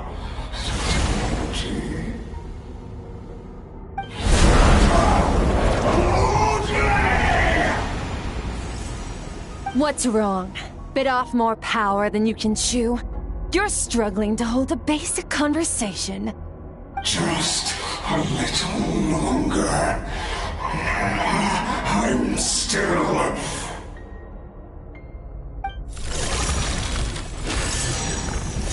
Look! It's back! Those obsessed with power will let it devour them before abandoning their pursuit. Keep calm and use reason to decide the best course of action.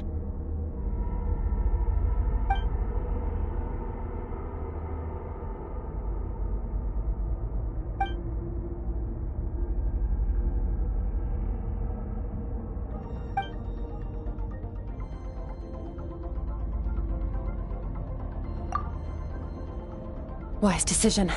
Final victory doesn't always come after a single battle. You've got your soul fragment back, so we both got what we came for.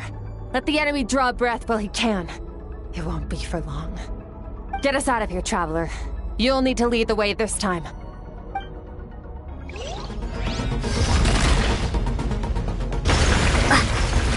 Skirk, is your shoulder gonna be okay? The wound is minor. It'll heal in no time. You should focus on getting out of here alive instead.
to do with the all-devouring narwhal.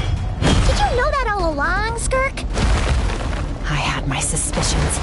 That's why I decided to investigate in the first place. But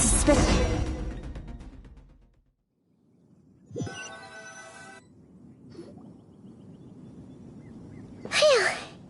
Oh, we should be safe here, right? I no longer sense his presence. Can't have followed us out of that abyssal domain. Weaklings like him will find that my power is not so easily controlled. He won't be leaving that place until he's managed to digest it. You seem surprised. I suppose that's fair. You've seen but a fraction of what that whale is capable of. That gaping maw could swallow a planet whole. It's called the all-devouring narwhal for a reason. Devouring is what it does best. It can extract power from anything, dead or alive, as long as it manages to make physical contact. Yeah. When we had our run-in with that thing, Neverlet mentioned that it has an instinct to devour. Your dragon friend recognized the nature of its abilities and used the power of Hydro to protect you. That worked because it was in a satiated state, so it was somewhat less aggressive than usual. It's a different story when it has no more power to feed off of. That's when its true voracious nature kicks in. It could devour everything on the planet in that state, which is why I cast it into that void space. But I hadn't counted on there being anyone left on this planet capable of wielding its power. To me, that says he must have encountered the whale a long time ago. Meaning, he must have known my master. Exactly. It told me everything I needed to know. Hence why I said we both got what we came for.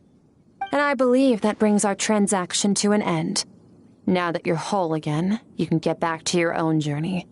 I'll handle the rest of this situation myself. No way! We can't leave now!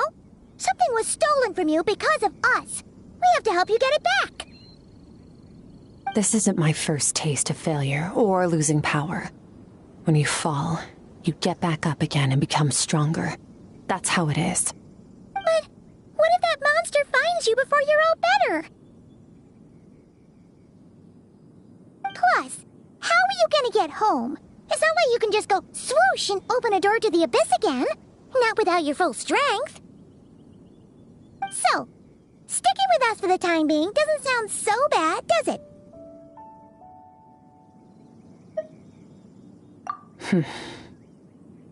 Fair enough. Then take this. What is it?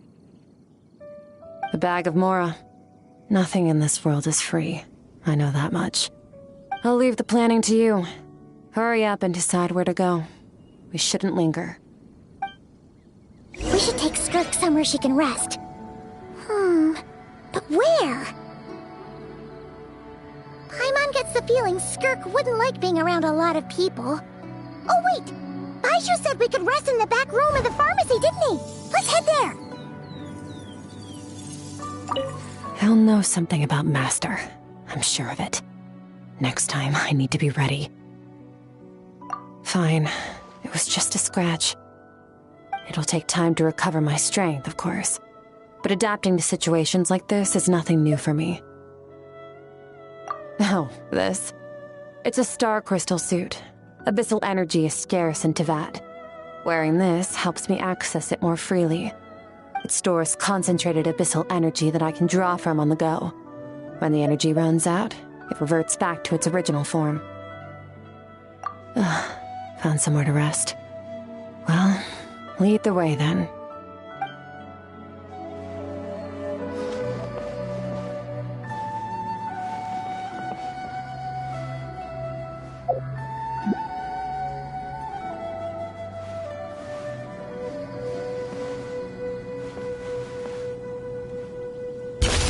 Into the vault!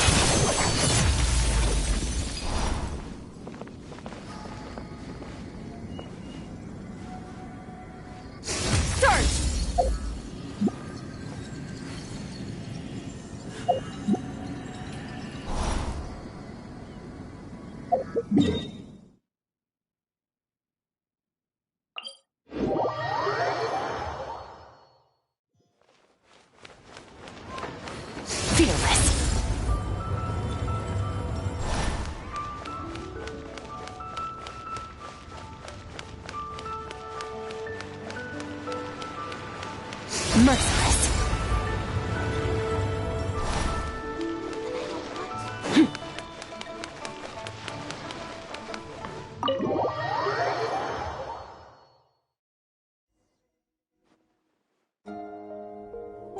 Huh. This bag from Skirk has a ton of Mora in it. Does she have a job or something? Wait, no. After what we saw at Wamin Restaurant, that seems impossible. Can you imagine? It would go something like... I'll be collecting my paycheck now, boss.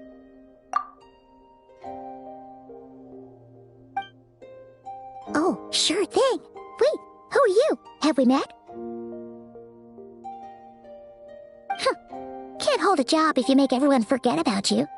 So, what did you do to get all this Mora? Claimed some buried treasure, took care of a few monsters that were causing trouble. Nothing untoward. It's safe to use. Ah! You heard all that? A sonorous voice like yours is hard to miss. I wouldn't be surprised if the sound of it traveled to the nearest mountaintop. Then, did you by chance happen to hear Paimon's little, joke earlier? You mean when you called me Frosty the Lavender Melon? No, sorry. Paimon totally misspoke just now. She didn't say that at all. It was, a Paimon lookalike. Yeah, she's a piece of work, that one. Always impersonating Paimon and giving people weird nicknames. Okay, fine. The truth is, Paimon didn't like you all that much at the start. But things are different now. You helped the Traveler in a big way, so... What do you say? Friends? Ugh. I noticed there was only one bed. Go ahead and get some rest. Wait, what about you? I don't get tired, and I don't need rest. I'm going to practice my sword work. That should help me regain some strength.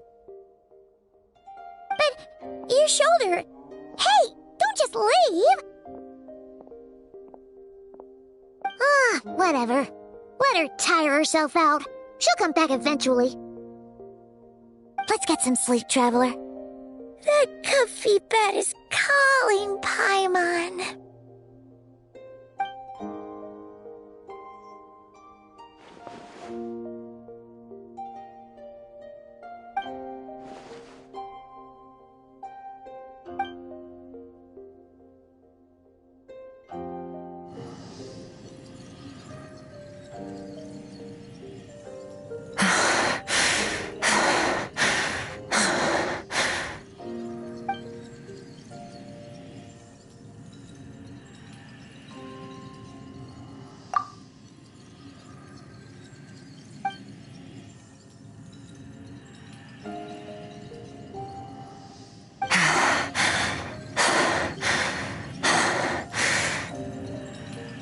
Quiet.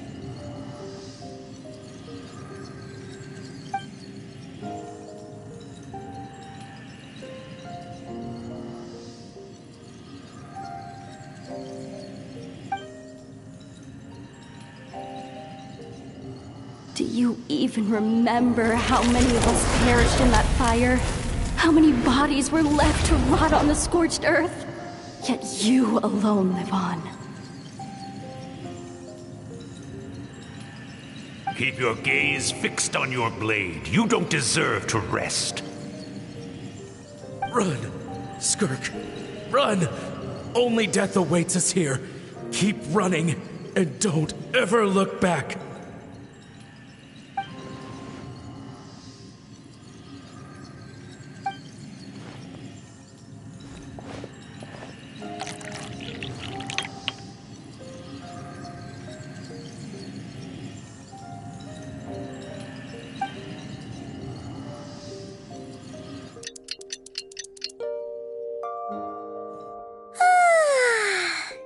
An early night's sleep is the best. That bed was so comfy. Wait, Skirk? Have you been sitting out here the whole night? The bed's all yours if you want it.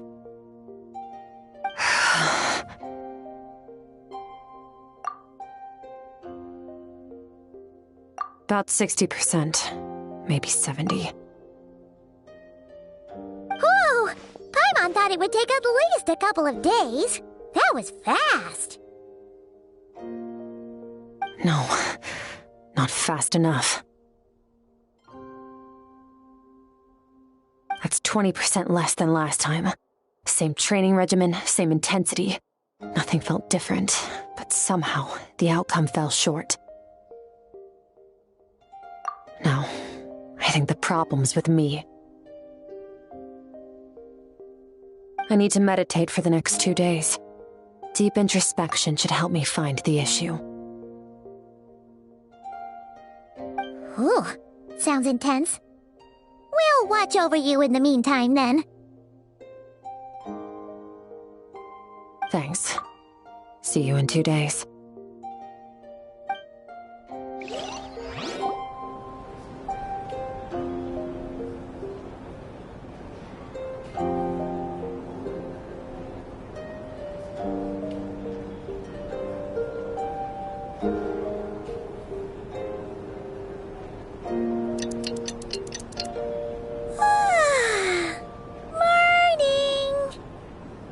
Skirk is still meditating, huh? It's been 2 days already. Shouldn't she be awake by now? Paimon can't think of anything we can do to help. Oh, wait! Breakfast! That's it! Paimon will go get breakfast! Skirk is gonna be starving when she wakes up. Be right back.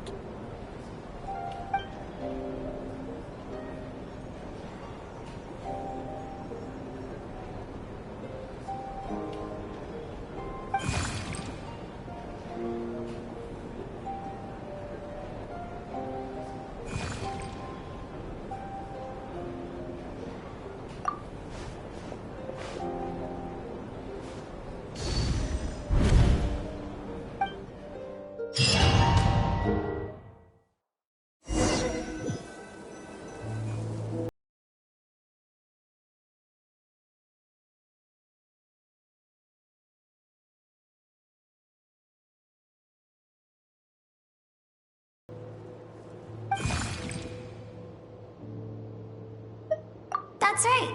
This is Skirk's inner world. Think of it as the threshold between the soul and dreams. This isn't your first time here, but what you remember is probably a space covered in darkness. I only managed to illuminate a small portion for you back then. Actually, it's my first time talking to someone like this. I only managed to break free and bring you here because the injury weakened her power. I guess that's why I can speak again, too. Call it fate, if you want. I think that's the word they use in this world for lucky coincidences like this, right? Now, before I take you to her, I gotta ask. You're the first outside visitor to ever come here, so what's your impression of this place? Oh, you noticed. This river represents Skirk's strength. Strength accumulates over time. It is the summation of a person's lived experience. So this river is where all the fragments of Skirk's life should converge into a single stream of memories and emotions, flowing forward as one. But as you can see, this river has been severed numerous times. It's because Skirk doesn't like who she was in the past. When all she sees reflected in the river is a disgraceful shadow of who she was, she cuts through water and rock with the sword of reason, severs her connection with the past, and begins anew.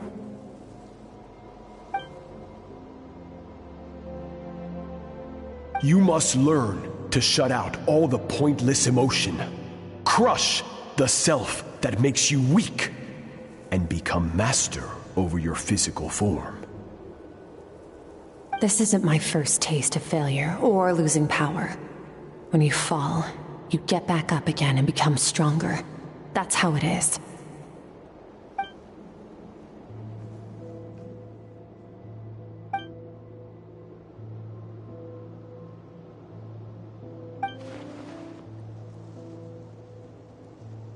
The answer to one mystery invites another question, I see.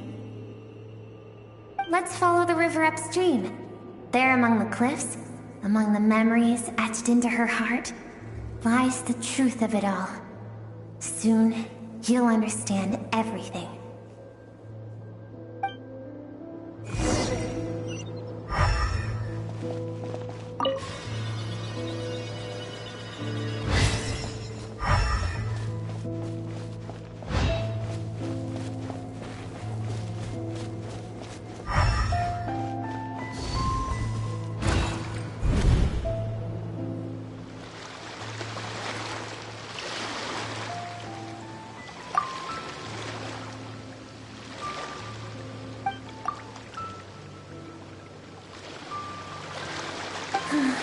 I've always thought that, even when falling leaves.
Wield immense power.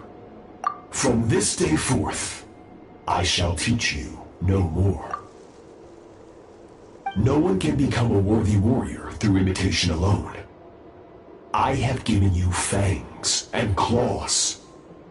Now, you must learn to hunt. You wish me to travel the world beyond on my own, Master? Indeed. Make new friends. Embark on your own journey. And piece together a new future from the shattered remnants of your past. We will still have contact through the abyss. But know this. One day, I will take the life you worked so hard to rebuild and reduce it to ashes. Just like the fire that haunts your mind.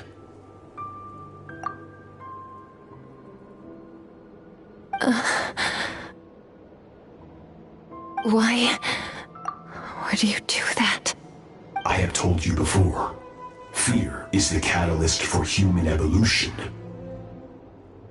You have tasted loss. You have known fear, so deep it can be felt in the bones. But as living beings, we all have an instinct to detach from that which harms us.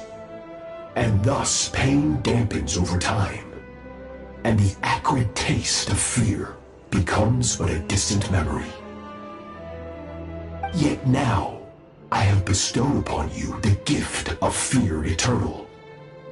It will drown you in the nightmare of your childhood, or it shall drive you to defeat me whatever the cost.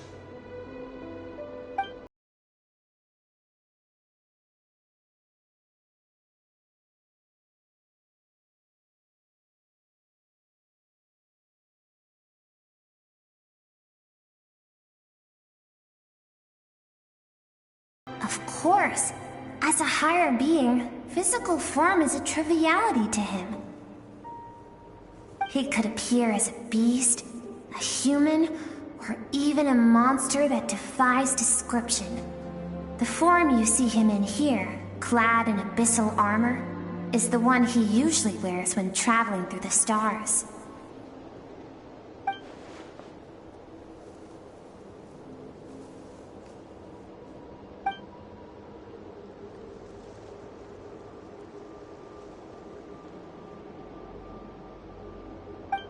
For certain reasons, I need to bridge the power gap between me and my master as quickly as possible. But first, I need to understand the source of his strength. To do that, I need to follow in his footsteps, walk the path he once walked, and somewhere along the way, I'll find out how to defeat him. That is my sole focus and purpose.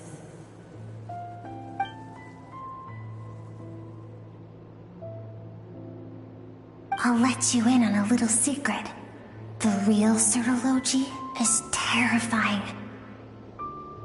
The scope of his power is impossible to understand until you experience it firsthand. It is absolute, the power to crush all things. Shall we keep going? Let's see. We're about halfway there.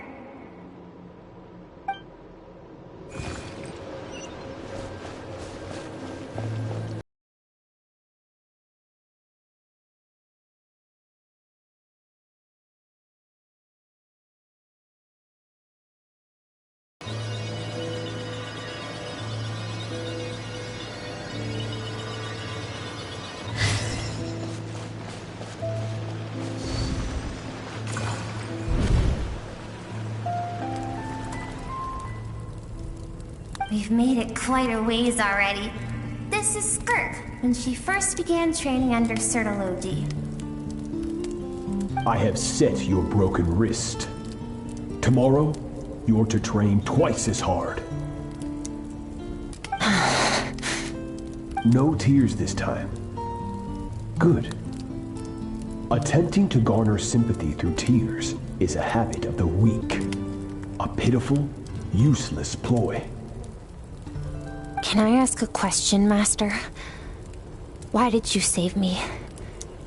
I keep thinking, maybe it would be better if I had died. I wouldn't be haunted by that fire all the time. I wouldn't have to go on like this. I saved you because I have a plan for you. It has been too long since I fought a battle that demanded my full strength, and I hunger for it. Every so-called genius and prodigy I have faced has crumbled like sand underfoot. Before me, even fate bends the knee. So, I will teach you everything I know, train you by whatever means necessary, in the hope that one day, you might surprise me. But I don't want to draw my sword against you, Master. What you want matters little. Among the boundless sea of stars, the cries of the weak are but faint murmurs that disappear into the void. You of all people know that well. Yes, Master. From that day forward, all she knew was grueling training, emptiness, and fatigue. After some time, her talent bloomed, and she gained control over her emotions, like her master. How should I put it? It was not that human emotion disappeared from her heart, but that reason came to dictate all she was allowed to feel. I suppose it was at this point that she became the Skirk you know today.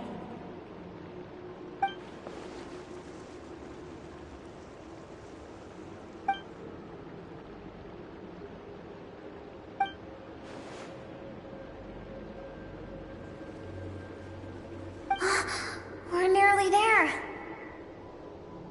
I almost don't want to reach the end. Well, shall we?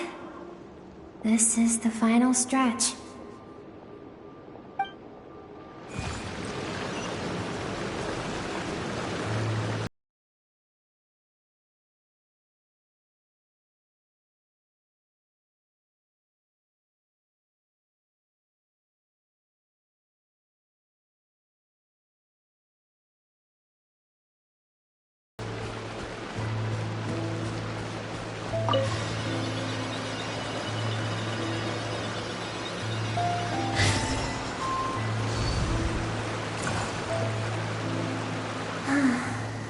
These are Skirk's happiest memories.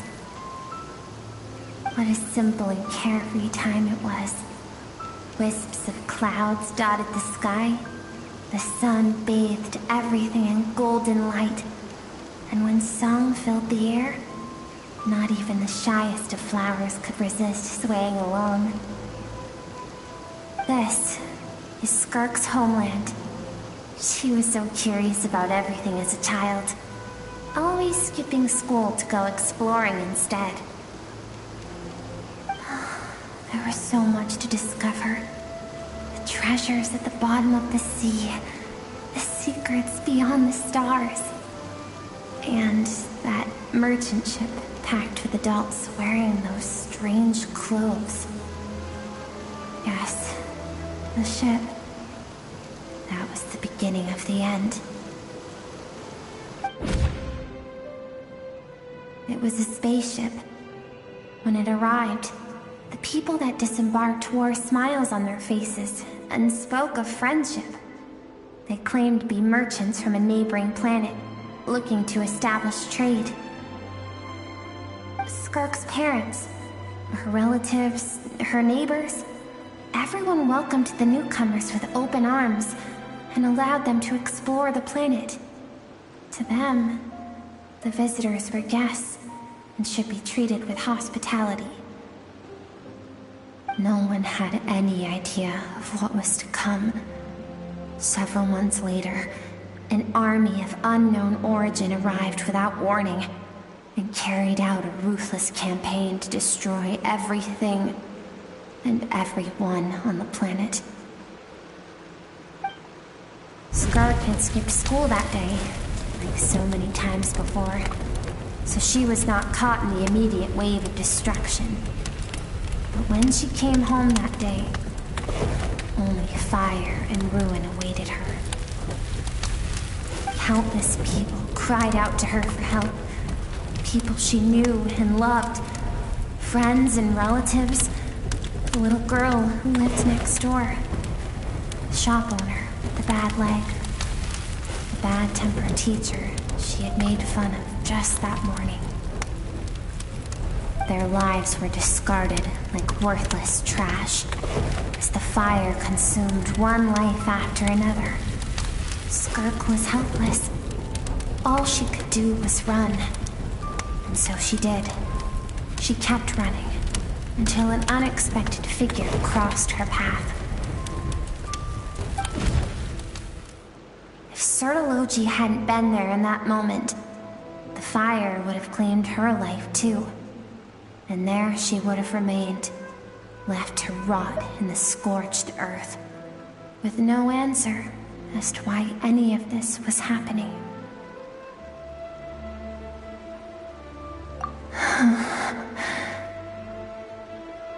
Because she and her people were seen as a threat. As the initial merchant ship explored the planet, they discovered that it hadn't always had the condition to support life. Yet there was evidence of human activity, even during the periods of extreme heat or cold in the past. Further research revealed that, over time, the people of this planet had evolved the ability to adapt to any type of environment or energy source. For that reason, the outsiders viewed them as a potential threat and decided to eliminate them before the threat could rear its head. And so, the army was called, and the so-called danger was wiped from the face of the planet.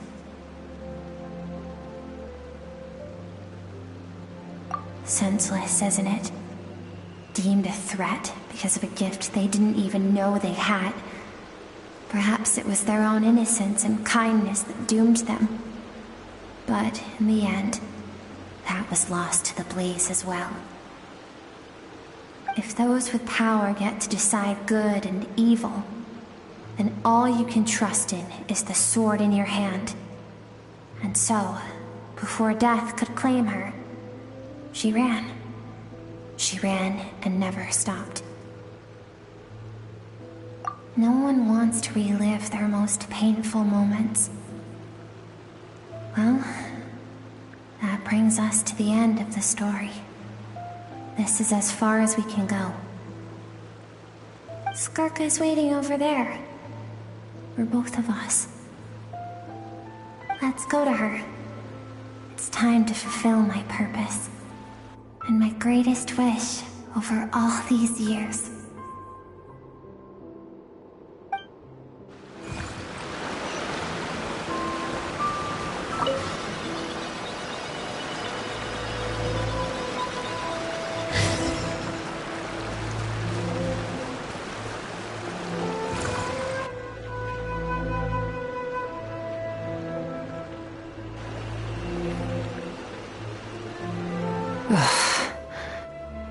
So all this, just so you could bring her here?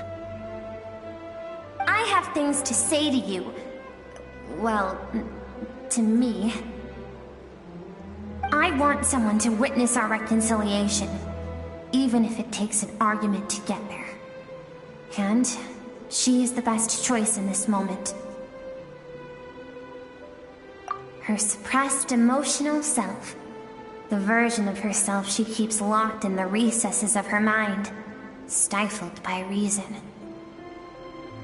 All those rejected impulses, those discarded aspects of your past selves, they are a part of me now. I am who you used to be. Someone you have refused to face for too long. So, I came to face you instead. You're wrong. I've faced you all along. And that's exactly why I keep you locked here. Your existence makes me weak. Moments of joy and longing are when we are most vulnerable. Don't forget, it was a penchant for goodness over reason that doomed our homeland in the first place. The vastness of the universe renders everything insignificant. Our feelings most of all. Even so, learning from the mistakes of the past doesn't have to mean erasing everything. Strip yourself of your so-called weaknesses, emotions like kindness and empathy, and what makes you any different from the ruthless soldiers who slaughtered our people? The difference is that I'm doing what is right, what is necessary. I allow you to exist, but with limited freedom. That is the greatest kindness I can offer. I have shouldered everything you couldn't carry. I rose above the numbness and emptiness, and it was cold, unfeeling reason that brought me this far. It made me who I am. It made me strong. That is the problem. I want to shoulder those things together. On the grand scale of the entire universe, maybe our feelings are vanishingly small, but why should that mean they don't matter? Emotion gives warmth to the cold expanse of space. It gives meaning to the world around us. Think back to those nights of gazing at the stars, those afternoons of exploring the unknown. Think back, and let them grant you peace. A brief respite from the pressure you put on yourself.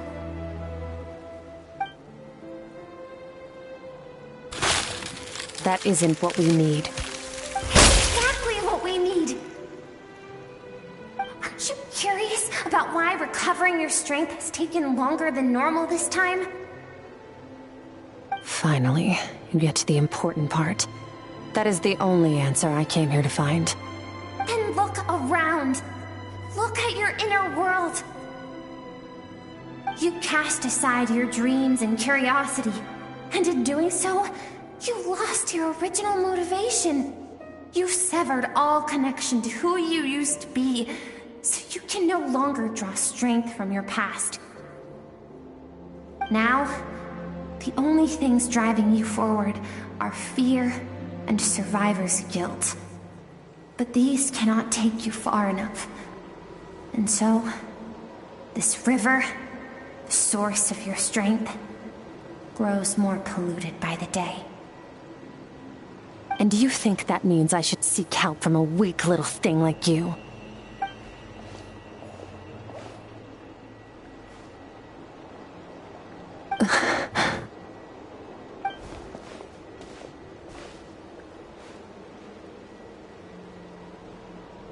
Thank you for saying that. I knew bringing you here would be the right choice. To be honest, I'm not here to argue with you. This isn't about who's right or wrong. And in fact, I agree that in order to make it through the wake of that tragedy, we had to distance ourselves from the pain through reason over emotion. But what is right at one point in time isn't always right forever. I know you will never forget that fire. I know the fact that you were the sole survivor fills you with guilt. And I know that among the voices that haunt you, mine is there too. Because deep down, you know that you didn't turn out to be the person you wanted to be. All those unfulfilled hopes are like knives to the heart. And I don't want you to hurt anymore. So even if you can't accept me, I hope, at least, that you can let go. I keep thinking, maybe it would be better if I had died. I wouldn't be haunted by that fire all the time. I wouldn't have to go on like this.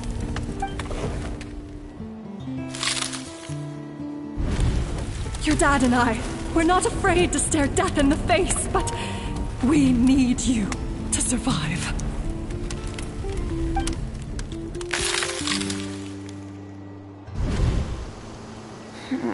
I'm sick of being a kid. There's so many amazing things out there, and I'm ready to see them all.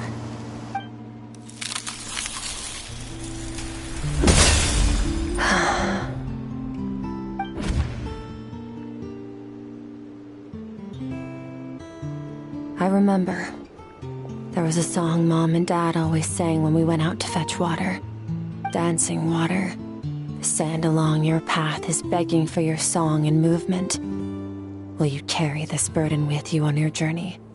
I am not the dancing water, and you are not the burdensome sand.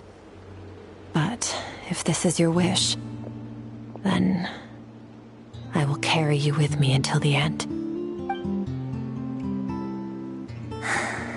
Thank you. I should be thanking you.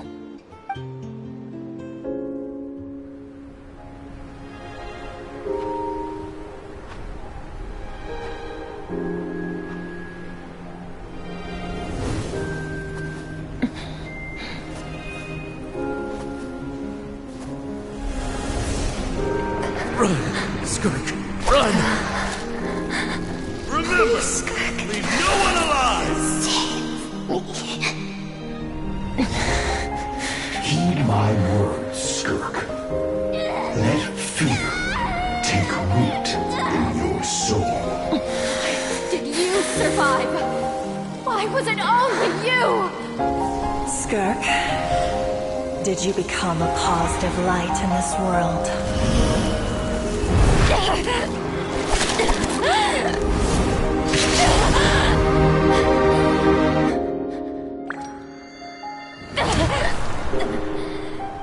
Hey, this doesn't have to be the end.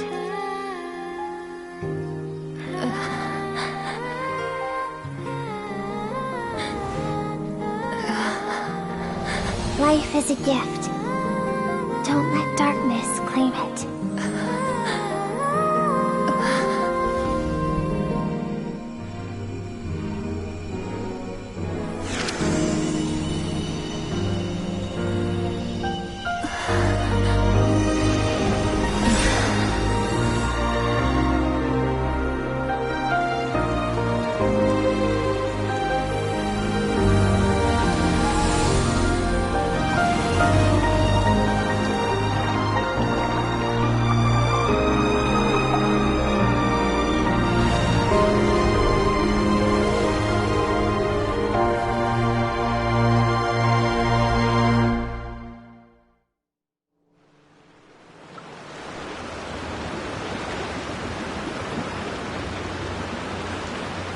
So, you saw my memories then. I once asked my master if survival of the strongest was the law of the universe. He said no. But in a world without order, those with no moral boundaries tend to be the ones who survive. That's why, after hearing his answer, an idea came to mind. An idea that, one day, I would create a new world order. One in which there would never be another tragedy like that fire. One in which power was not the law of the land. But that means I must defeat him. Because my master, Sertologi, is, at the core, a defier of all rules and order. Yes, and not just because of the gap in our abilities, but also because I have no reason to see him as an enemy. Although his decision to train me was not made out of kindness, he did everything a master should. He saved my life, taught me the sword and the principles of strength. And for that, I respect him. I know, and it's not something I want. But Master never goes back on his word. I have to treat everything he says as a promise. He's no longer into that. But he sends me messages through the abyss every now and then. Most of them are simple greetings, or an answer to one of my questions. Every time I hear from him, my heart skips a beat. And I wonder if this is the moment where he'll finally appear before me and tear down everything I've built to pieces. Maybe that means I do live in eternal fear, just like he said. Yes, I respect him, but I'm also afraid of him. And for that reason, the pursuit of strength consumes every moment of my life. I don't know what Master has planned, but I have to be ready. Help me?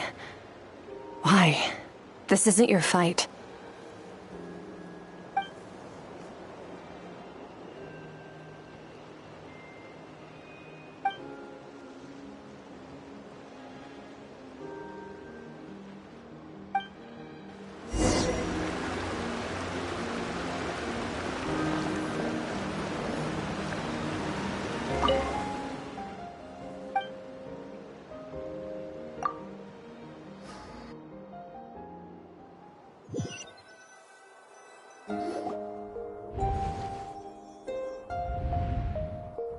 Oh, you're finally awake!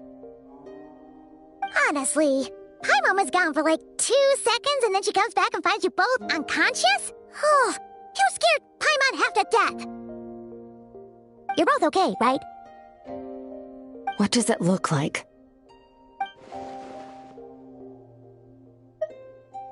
Only water from the source can cleanse the rot and filth that flows from the past into the future. I taught you to incorporate the experiences from your journey into how you fight. I suppose what happened today will become an inseparable part of who I am. Okay, so Paimon feels like she's missing some important context. But whatever. Paimon brought back tons of delicious snacks! Let's dig in!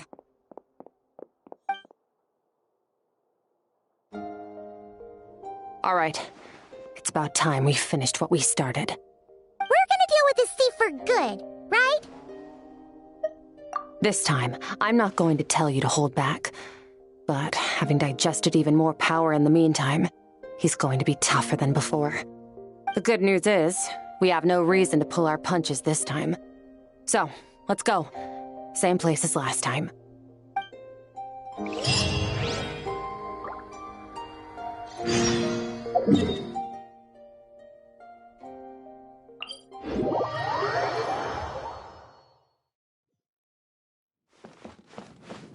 Merciless.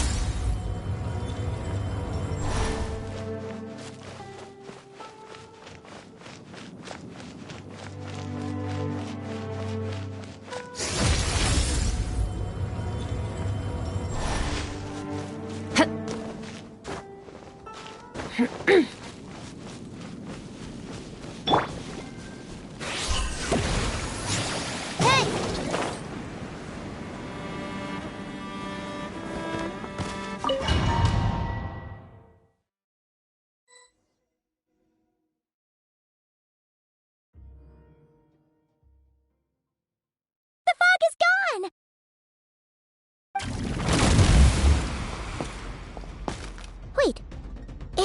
form the all-devouring narwhal changed into?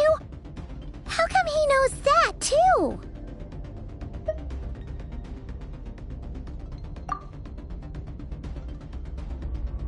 Really? So, you're telling Paimon that giant whale and this guy can both turn into the fowl? How does that work? It's a subconscious instinct. Any intelligent being who longs for his level of strength is bound to mimic his appearance. It's a natural response after encountering someone as powerful as Master. To them, he represents ultimate power. We know the person before us has encountered Master, and we know he stole a portion of my power. So it's not surprising that he would assume this form. Okay. Oh, the closer Paimon looks, the more intimidating it gets. Nervalette isn't here this time, so it's up to us. He won't have the nerve to steal again after we're done with him. Let's teach this guy a lesson. Eternal, infinite, everlasting. Wipe out! Another star goes out! Annihilate!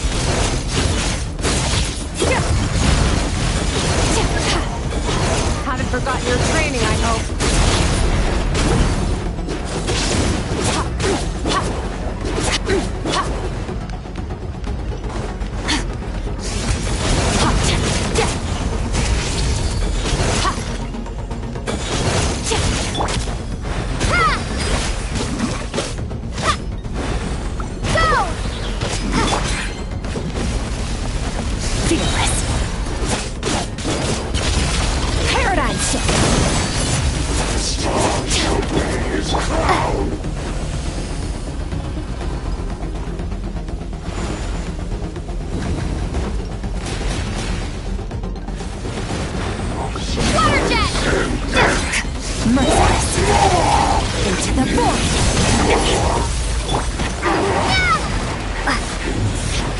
Beyond this world. Water jet! Water jet!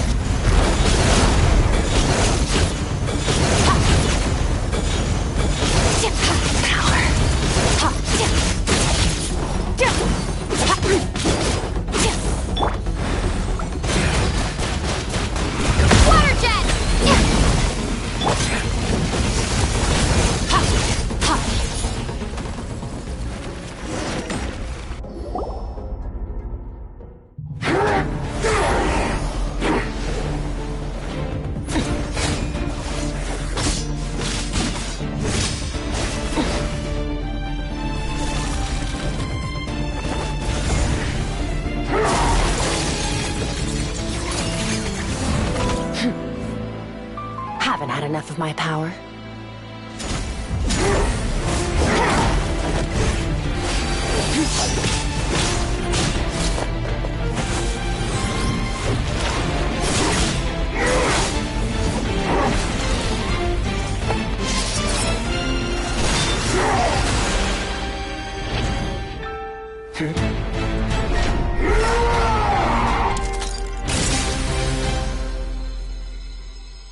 Well then, let's see how much more of this power you can handle.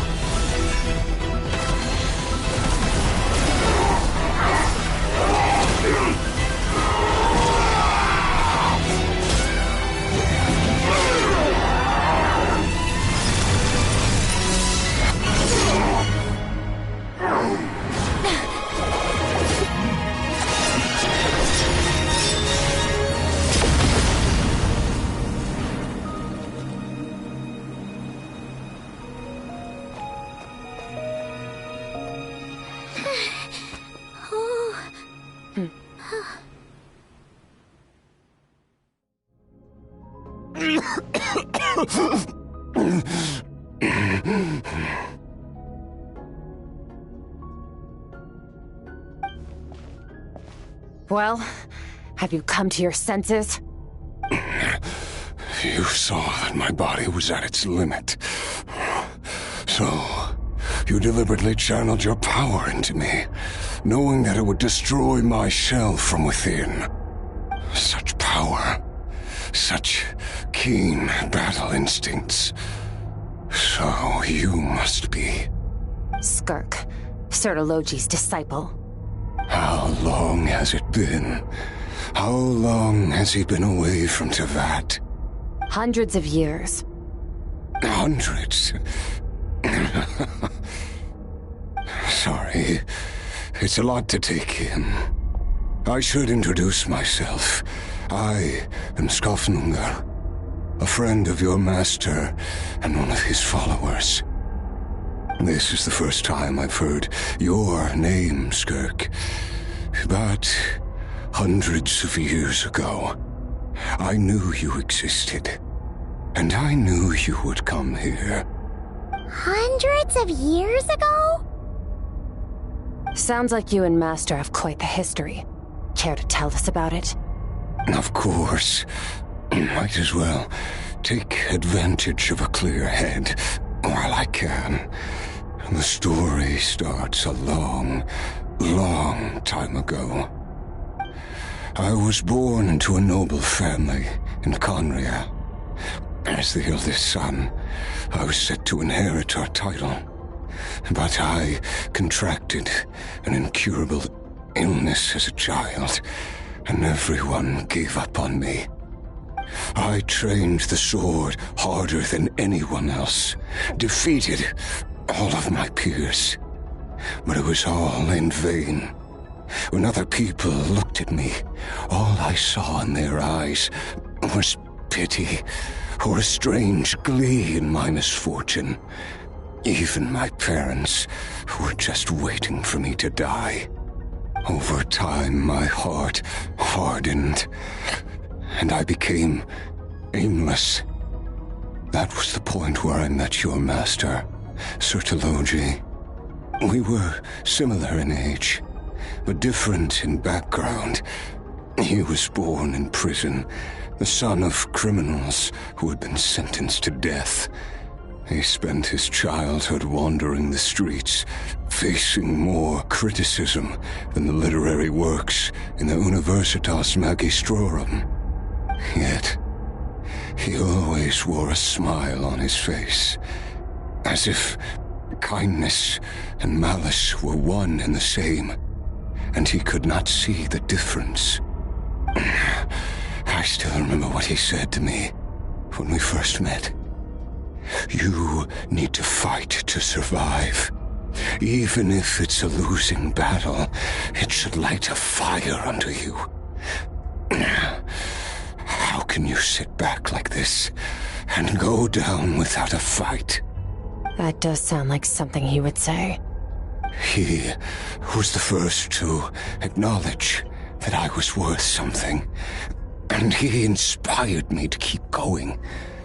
When we sparred together, it was the first time I'd actually felt the thrill of combat. When I was 10, he stole forbidden research materials and managed to cure my illness. It was like there was nothing in this world he couldn't accomplish. When it came to the human form, he was always intent on pushing the boundaries of possibility. But somewhere along the way, I fell behind. My talents were nothing compared to his, and at some point, I realized he had pulled so far ahead, I was too embarrassed to even ask him to spar. After his grand endeavor was successful, he sought me out and said to me, "This planet no longer holds anything of interest to me, so I'm leaving. But first, I have an offer. I can use a power I have just refined to break the curse of immortality for you. Your death was once what we worked so hard to prevent. But the immortality you now face is a different kind of pain altogether." I'll pass. Immortality doesn't sound so bad to me. Since I can't die, it means I have an infinite amount of time to get stronger. Maybe I'll finally catch up to you one day. And we can spar like we used to. Are you sure? I cannot say when I will return. Your body, or rather, your soul, might not be able to withstand this curse. All I can do is try. After all, a wise man once told me, people need to fight for their own survival. Wise indeed. Nevertheless, if you grow weary of the pain of immortality and wish to experience a good sparring match before you wither away, seek out my disciple. Disciple? Never thought I'd hear that word coming from you. Nor I, but Vedifenir said I was destined to find a disciple out there in the universe and bring her to Tibet. You know as well as I, Vedifenir's prophecies are never wrong. Well, now I'm curious about who this disciple of yours will be. All Vedifenir said was that one day, the stars shall bow in her honor. Sounds pretty impressive. Of course. Only the most outstanding people would have the right to become my disciple. Still self-assured as ever, I see. But you're not wrong. I'll be leaving then. Oh, and if you are serious about getting stronger, I left you a little gift in the primordial sea. As I've said before, walk whatever path you want. Freedom means even the wicked get to make their own choices. Waiting for me in the primordial sea was the all-devouring narwhal, already beaten into submission by Sertologi. In its weakened state, I was able to cut off part of its flesh and sew it into my own heart. Your heart? That sounds like torture! How did you even survive that? Because, of course, I bear the curse of immortality. So, you used the curse to turn yourself into a vessel for power. Even with that whale's ability, devouring power like that is not something the human body can withstand. With your body and soul constantly at the breaking point, it was the curse of immortality that sustained you. But that is not the path to strength. You have to pour your heart into it, work for it, dream of it. Instead, you stole something that didn't belong to you, and it backfired. You're right. I should have known better, but I had already pushed myself to my limits, and he was still miles ahead of me. So I had to take a leap of faith. I miss your master. I miss the days when we were all together, troublemakers without a home. I don't regret the choice I made. But if you'll allow it, I do want to apologize. To both of you. After the beating we just gave you, I think we can call it even. You're an interesting one as well. Sertologi's disciple. That's a lot to live up to. It can't have been an easy experience. I know what he's like. He rules with an iron fist, using despair and fear to force you to catch up to him, all the while standing ever out of reach. We're like mountain climbers in the dark, never knowing how much higher we have to climb, or when we will see the sun again. True, but I made up my mind long ago. No matter how dark it gets, I will not give in to despair. I will overcome it. Besides, after hearing your story, I suspect what Master really wants is not a battle that demands his full strength, but rather a defeat without regrets. Oh? Oh? Since you're his friend, you must have some things in common. First time we came here, when you stabbed me through the fog and stole my power, I felt no emotion coming from that spike. But when you had to devote all your strength fighting me just now, I could feel joy and passion emanating from your blade. It was the joy of a researcher discovering the truth of the world, the joy of an artist uncovering a temple of wonders. Interesting. I'm certain I didn't express those emotions outright.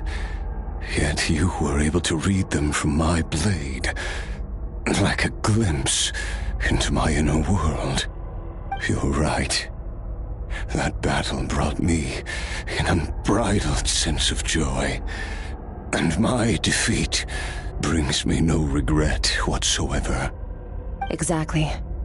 I think Master also craves a battle like that.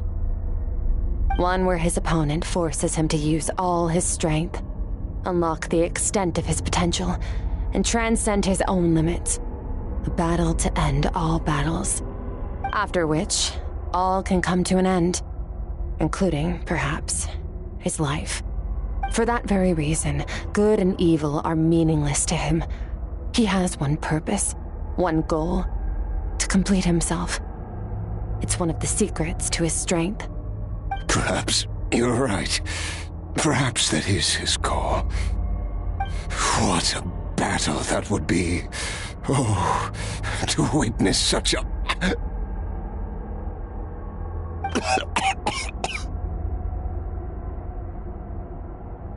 Are you okay?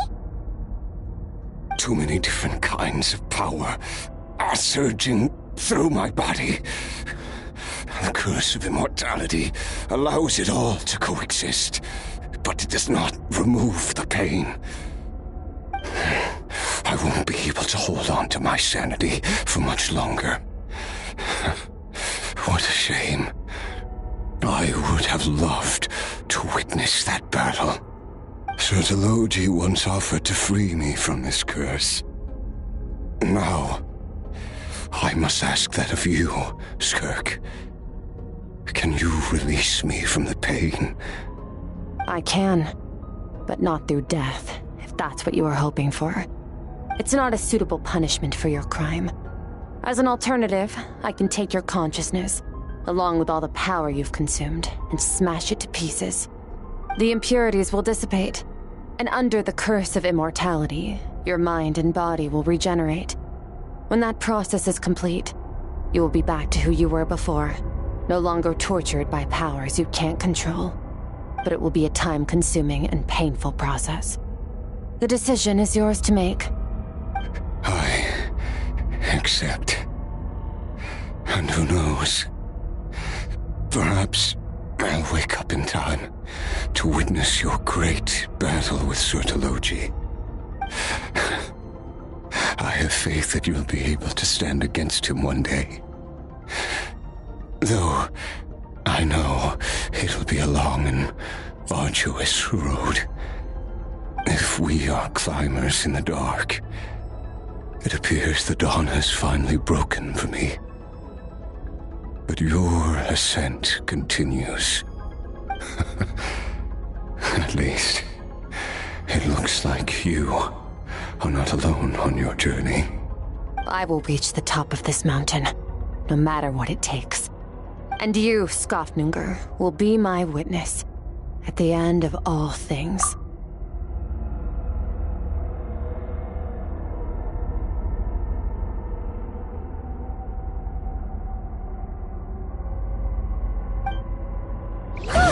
That's finally over. Let's get out of here. Huh! At least we don't have to make a mad dash for the exit like last time.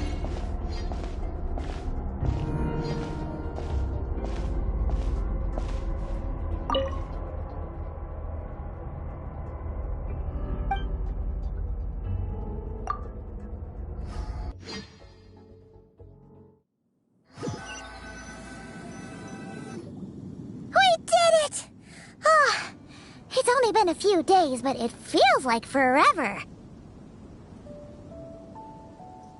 Once again, we've proved there's nothing we can't overcome. We're just that awesome.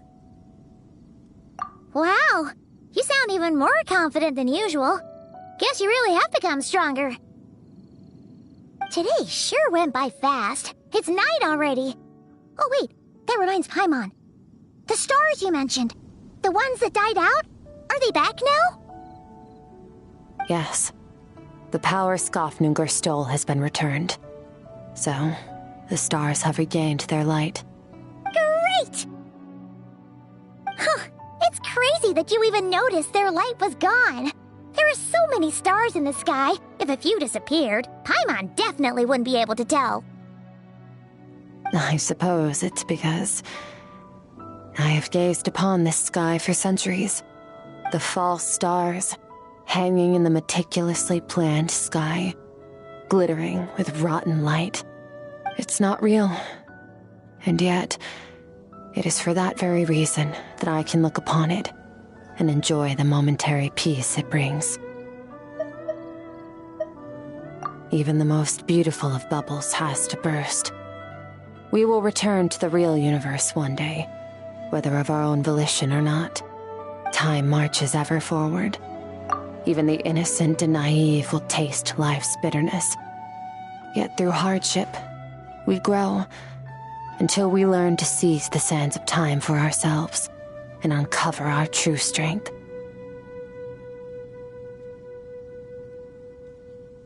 Though we gaze upon a false sky, its vastness and majesty is palpable. One can only wonder, what is it going to take for kindness to reign supreme in the vast expanse of the universe? Ugh, this is all going over Paimon's head. But if she knows one thing, it's that the Traveler always finds a way. Ever since we met, she has filled Paimon's days with happiness. No matter how tough things get, she always finds a way to make it better. If it's too big a job for one person, then they'll do it with two. And if two's still not enough, then three. We've met so many amazing friends and accomplished so many amazing things. As long as we don't give up, we can make any wish come true. I suppose when it comes to you, anything is possible. Well, I should be going. Now that my power is no longer isolated from my emotions, I need more practice to get used to it. I suppose fate will decide. Maybe we'll bump into each other on the street. Or maybe we'll reunite on a different planet entirely. Regardless, reunions and partings are but passing moments. More than anything, I hope that at the end of this journey, wherever it takes us, we stand in a world reborn. One without war, pain, or forced partings. One where new life can bloom, even where there was once nothing but scorched earth. For this, we must all work to become stronger. If that's what you want to call me, I won't object. Goodbye. Bye!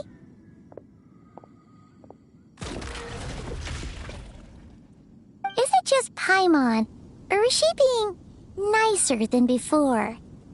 We definitely count as friends after all that, don't you think? Hey, what do you think about camping here tonight? There's nothing quite like sleeping under the stars. Come tomorrow, we can continue our journey. Oh, and since Paimon treated you to that super nice meal at Wanmin Restaurant, it's about time you returned the favor.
Delve into destiny. Let's stir things up.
Illusion shattered! Ha! Flash!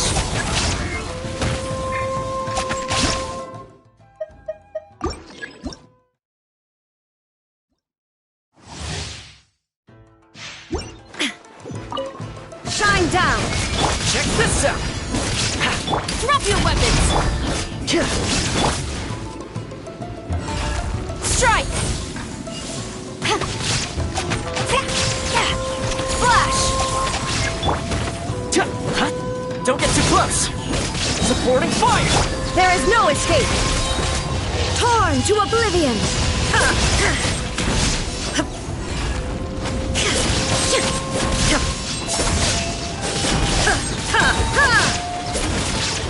Shine down!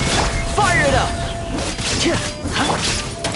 Justice will prevail! No turning back! Here's backup! Now you shall perish!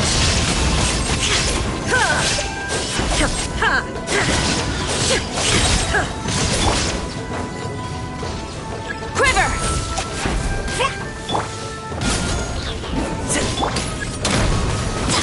Hands where I can see them! I got you covered! Storm the front! There is no escape! Torn to oblivion!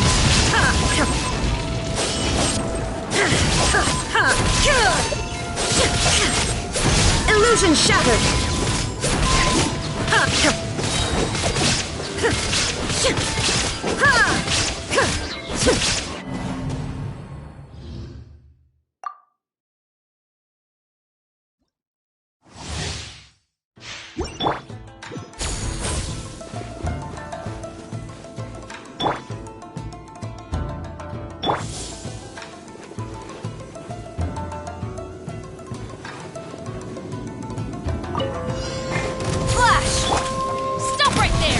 Check this out!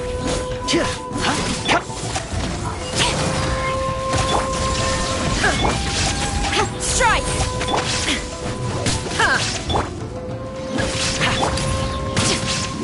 Drop your weapons! Here's backup! Insolent! Inazuma shines eternal!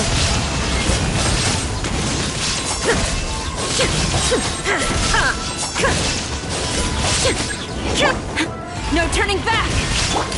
You asked for it! Don't get too close!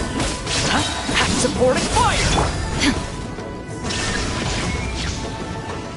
Now you shall perish!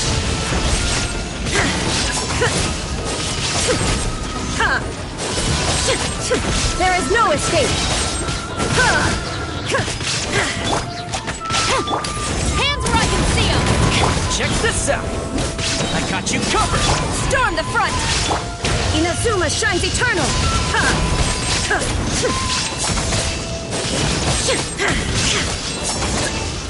Shine down! Final warning! You asked for it! Supporting fire! Now you shall perish!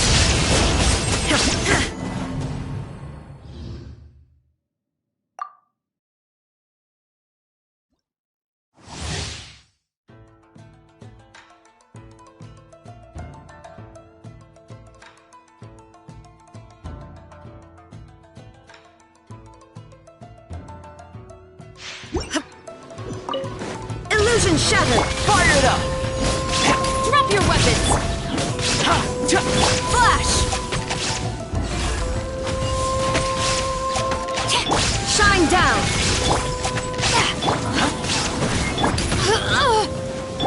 Torn to oblivion!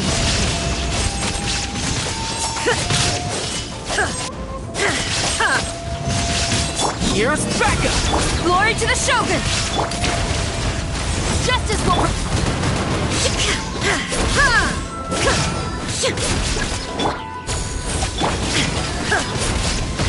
Now you shall perish!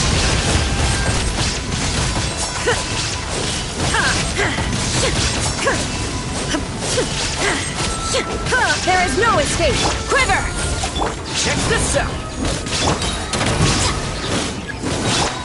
you covered! Storm the front! Illusion shattered!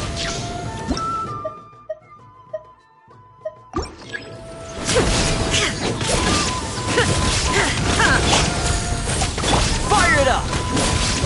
Stop right there! Shine down!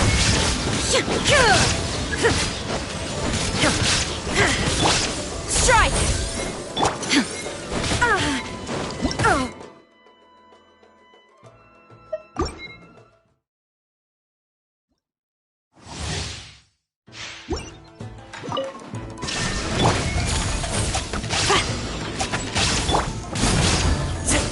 Drop your weapons!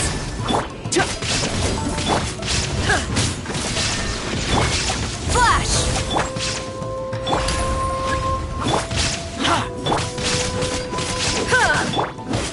Don't get too close! Quiver!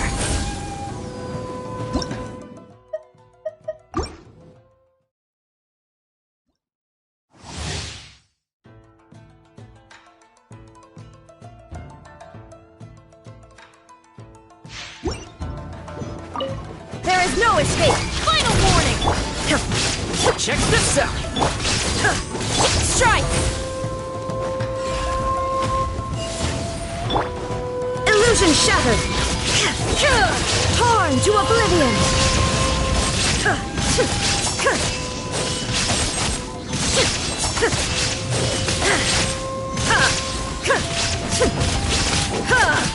Shine down! Don't get too close! Stop right there! Supporting fire!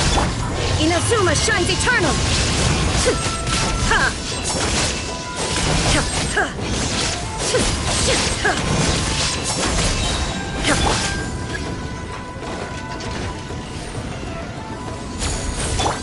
Fire it up! Glory to the Shogun! Hands where I can... I got you covered! Illusion shattered!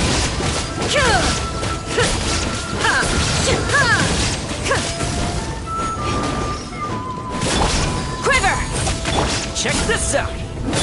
Final warning! Torn to oblivion!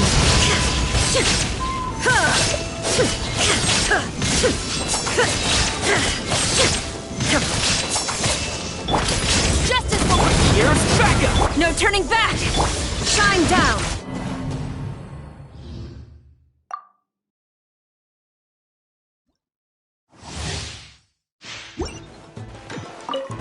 Illusion shot! Drop your weapons! Don't get too close! Flash! There is no escape! Inazuma shines eternal!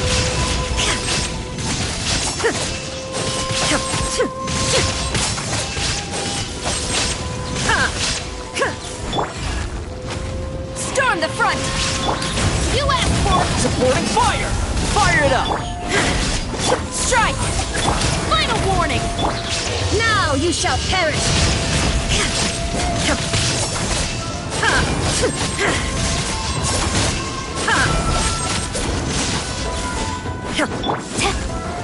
Flash! Glory to the Shogun!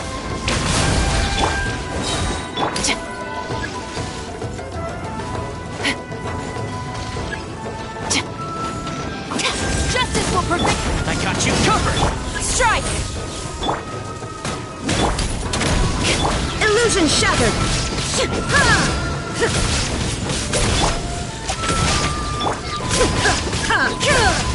Inazuma shines eternal!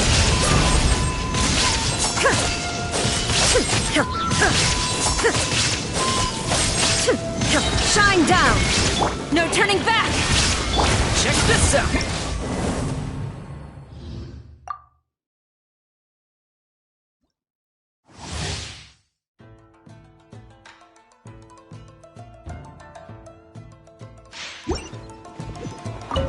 Illusion shot! Stop right there! Quiver! There is no escape! Torn Torn to oblivion!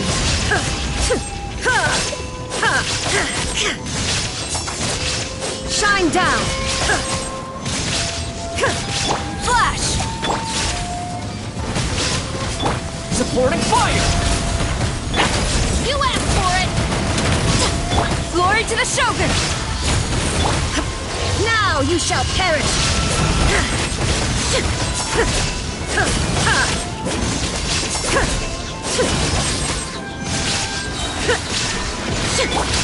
Justice will prevail! Don't get too close! Here's back! Storm the front! Strike! There is no escape! Final warning!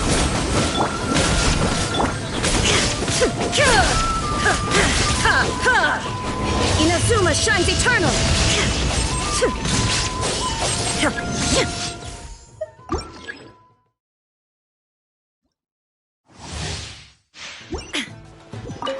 Illusion shattered! Check this out! Flash! Stop right there!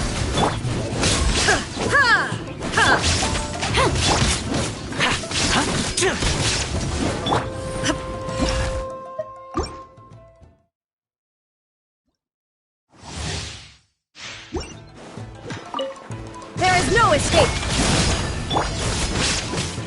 Final warning! Quiver!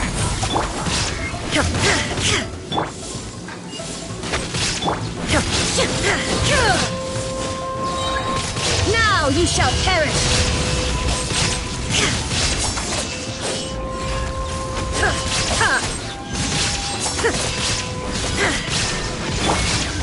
Strike! Don't get too close! Hands where I can... Glory to the Shogun! Torn to oblivion!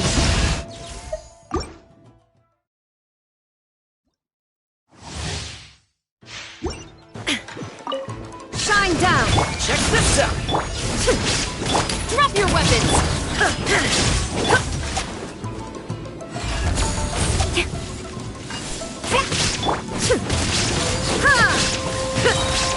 Inazuma shines eternal!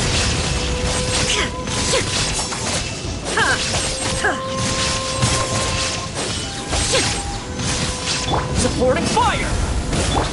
There is no escape! You asked for it! Storm the front! Now you shall perish!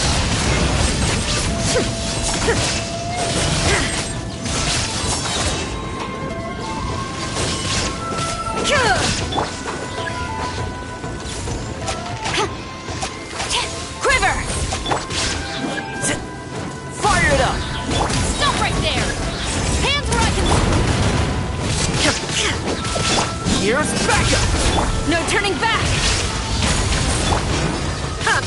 Inazuma shines eternal!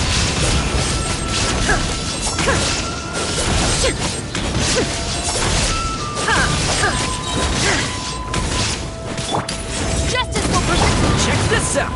Shine down! Strike! Torn to oblivion!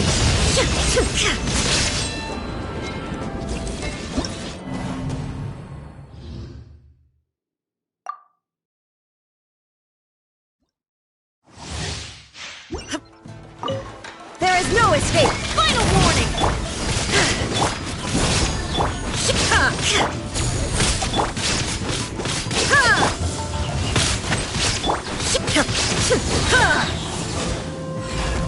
Inazuma shines eternal!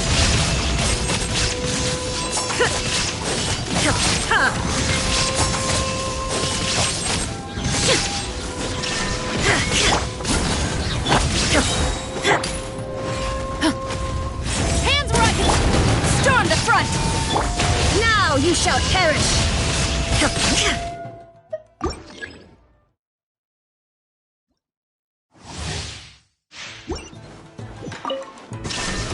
Don't get too close! Flash!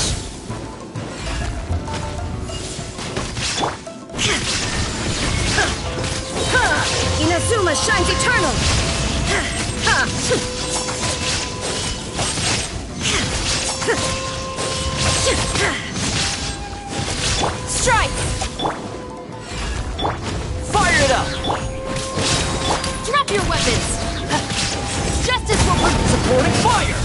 turning back! Torn to oblivion!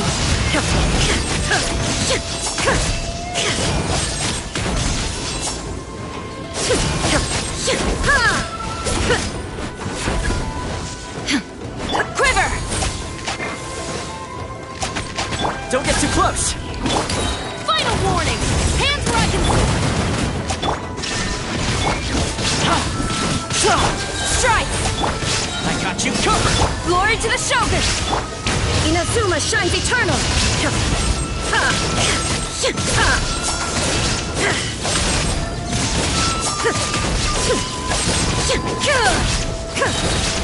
Shine down! Flash! Stop right there! Justice will prevail! Torn to oblivion!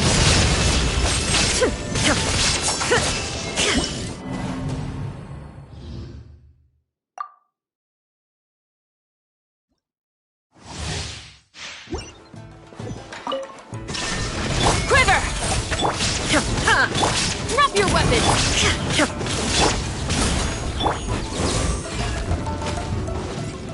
Illusion shattered!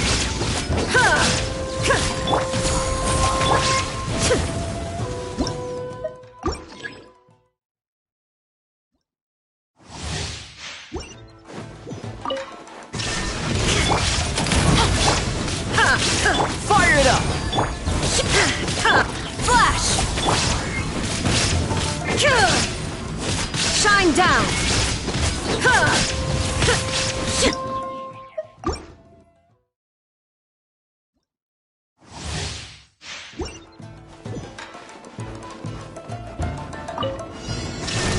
Don't get too close! Strike! Stop right there! Now you shall perish!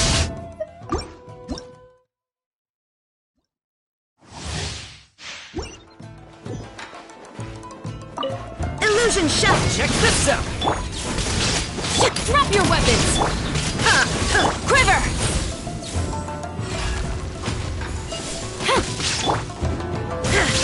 Shine down! Inazuma shines eternal!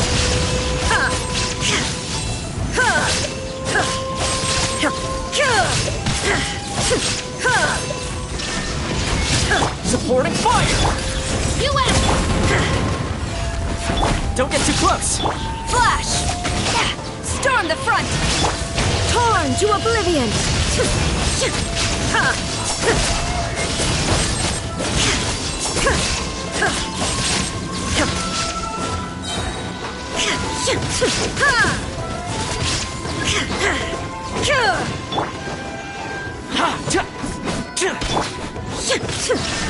Check this out! Justice will come! I got you covered! Glory to the Shogun!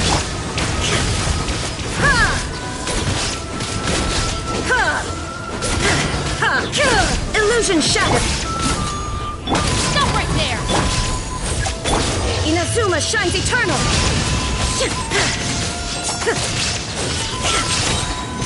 Shine down! You asked for it! Supporting fire!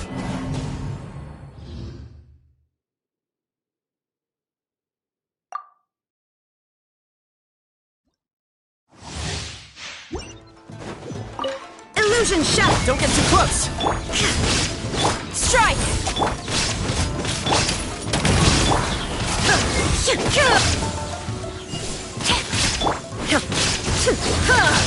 There is no escape! Torn to oblivion!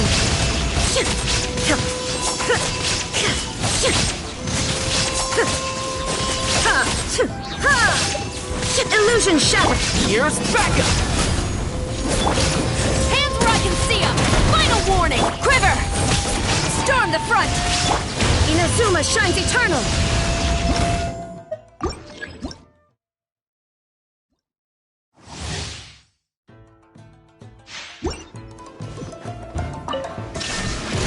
Fire it up!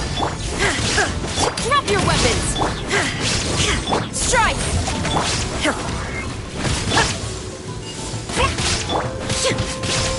There is no escape! Now Now you shall perish!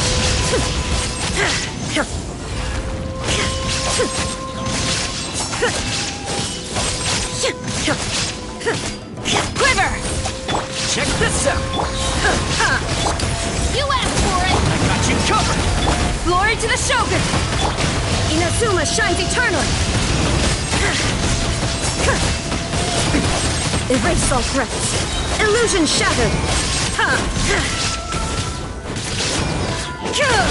Strike!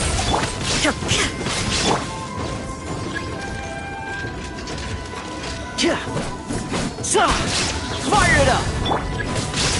Shot to touch!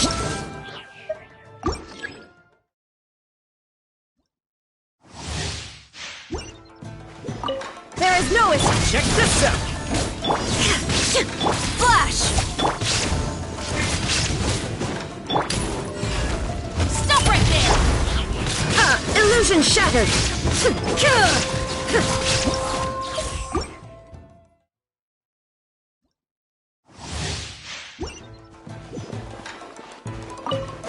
Shine down! Strike! Final warning!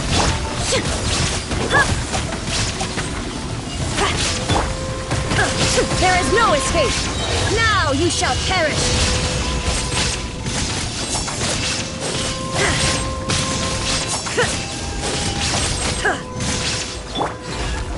Quiver! Illusion shattered! Fire it up!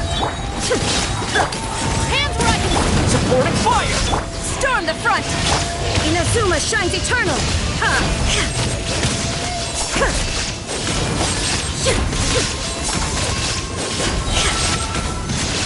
There is no escape! Flash! Check this out! Stop right there!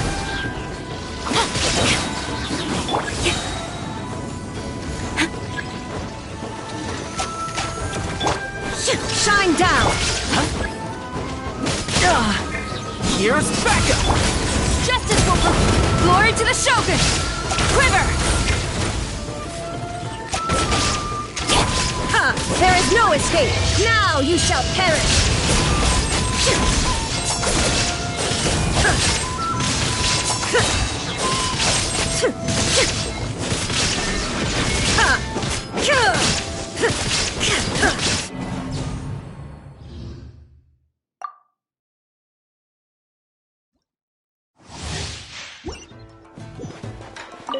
Shine down! Strike!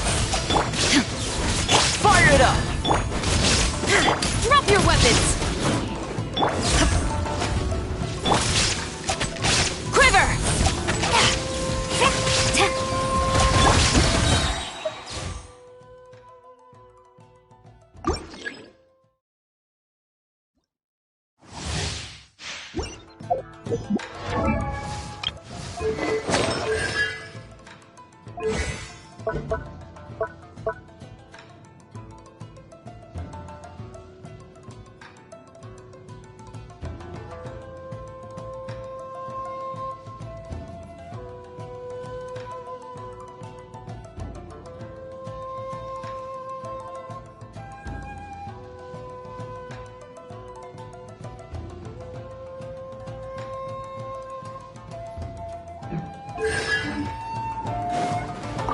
There is no escape! Check this out! Stop right there! Strike!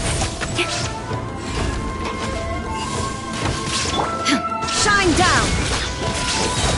Inazuma shines eternal!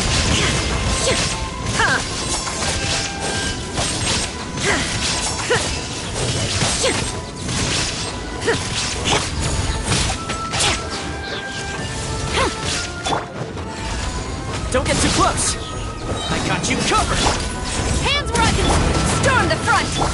Torn to oblivion!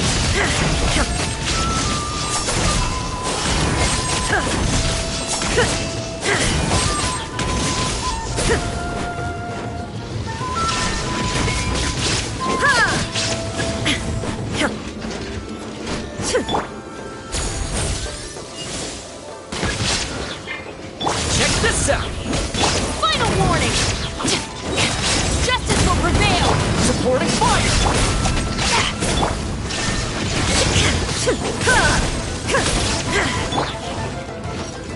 Glory to the Shogun! Now you shall perish!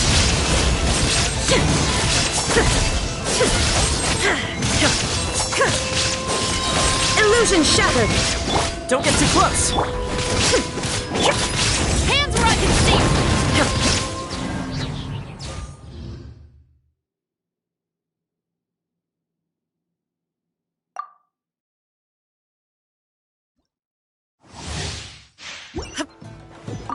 Shine down! Check this out! Drop your weapons!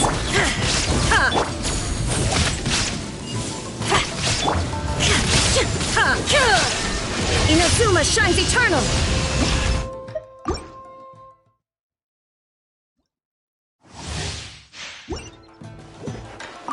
Illusion shattered! Don't get too close! Final warning!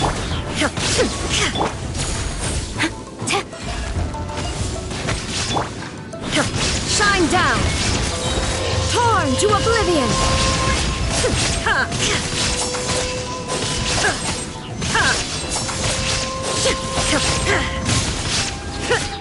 I got you covered! You asked! Illusion shattered! Drop your weapons! Fire it up! Quiver! No turning back! Inazuma shines eternal!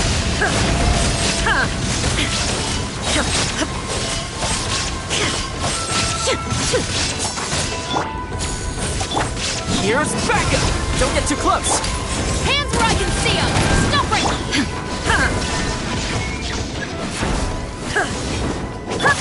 Flash!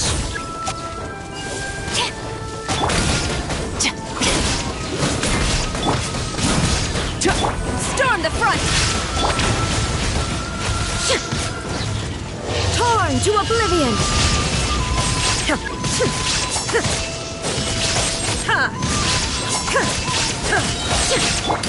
You asked for it!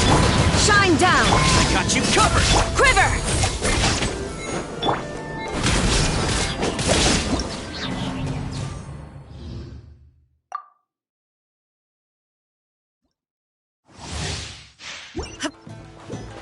Illusion shattered! Drop your weapons! Flash!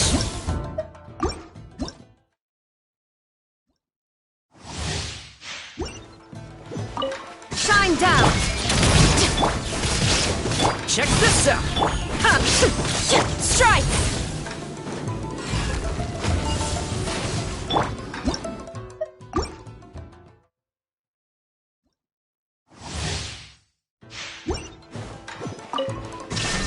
Don't get too close!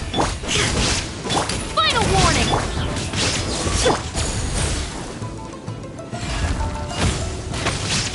There is no escape! Inazuma shines eternal!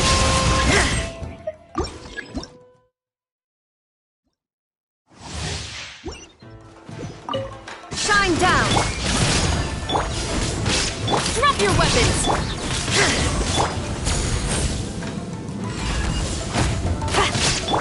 Illusion shattered! Torn to oblivion!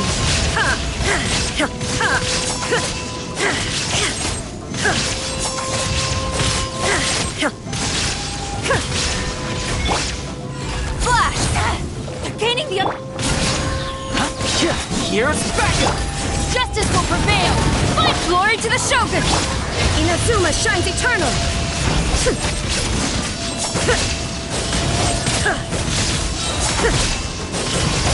Shine down! Quiver! Hands right!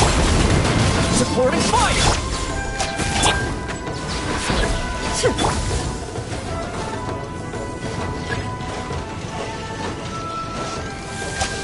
No turning back! Check this out! Illusion shattered! Stop right there! Flash! There is no escape! Torn to oblivion!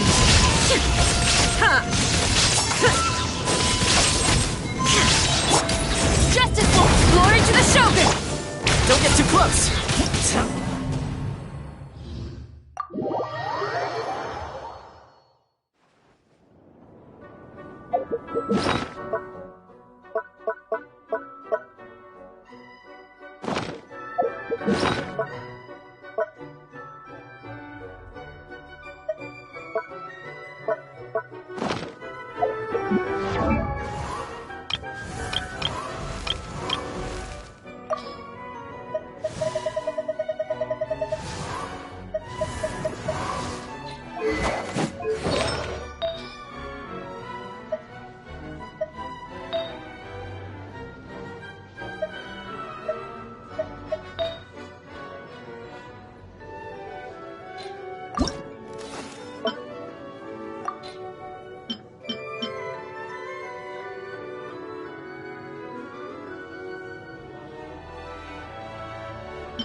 Down! Fire it up!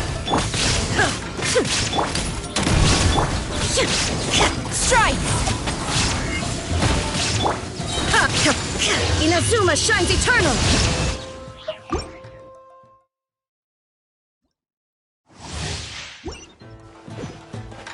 There is no escape! Final warning! Flash!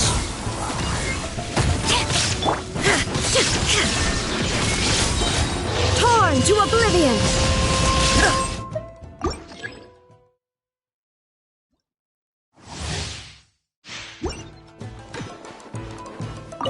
Shine down! Stop right there!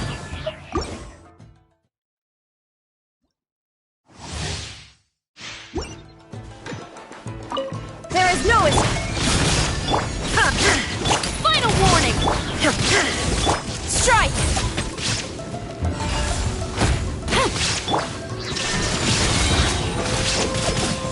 Now you shall perish!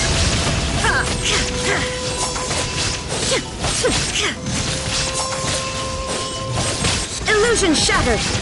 Here's backup! Hands where I can see them! Stop right!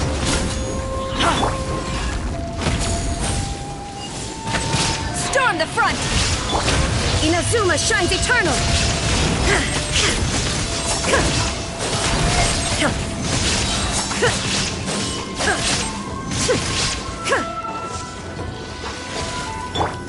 Quiver! Shine down! Justice will prevail! Drop your weapon! I got you covered! Check this out!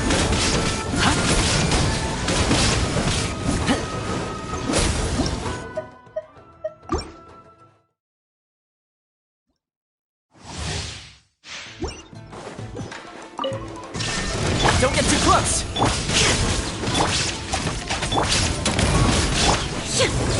Strike! There is no escape! Torn to oblivion!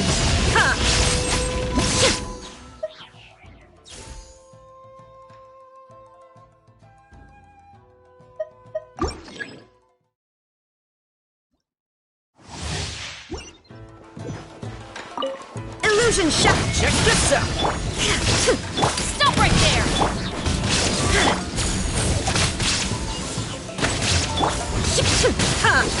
There is no escape! Inazuma shines eternal!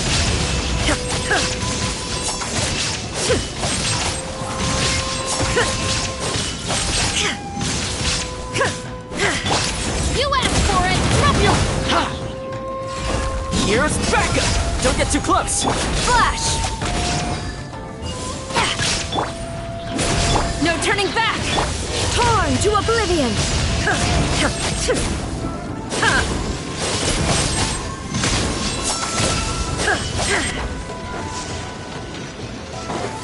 Strike! Stop right there! Justice will prevent... Supporting fire! Shine down!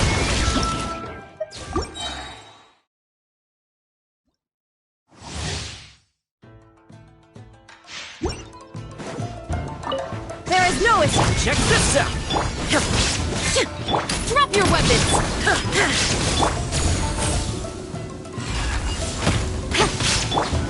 Shine down!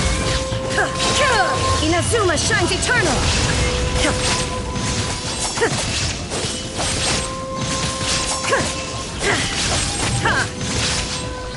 Illusion shattered! Final warning! I got you covered! Hands where I can see! Glory to the Shogun! Now you shall perish!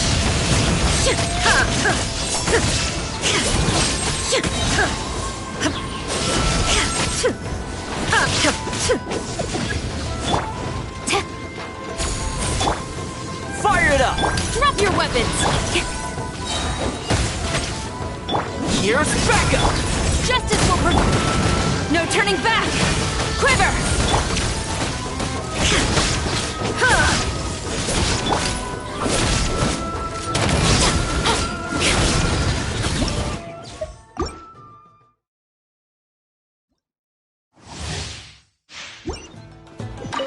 There is no escape!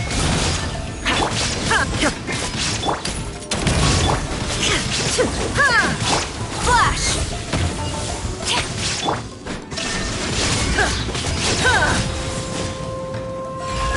Torn to oblivion!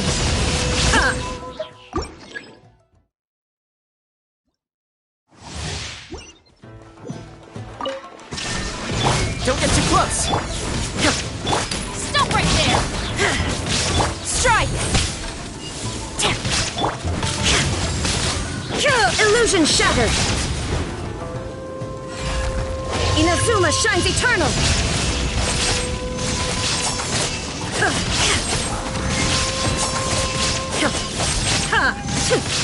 There is no escape! Flash! You asked for it! Final warning! Fire it up!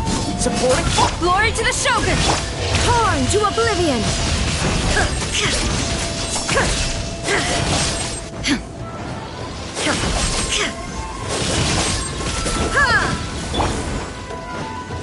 Quiver! Don't get too close! Drop your weapons! Hands where I can see! Inazuma shines eternal!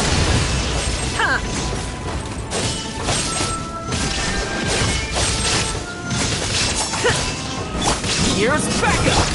Final warning! Flash! Storm the front! Justice will prevent! Torn to oblivion!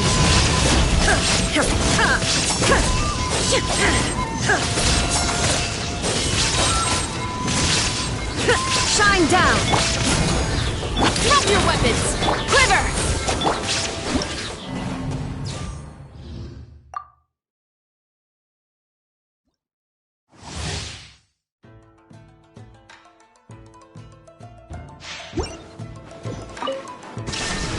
Fire it up!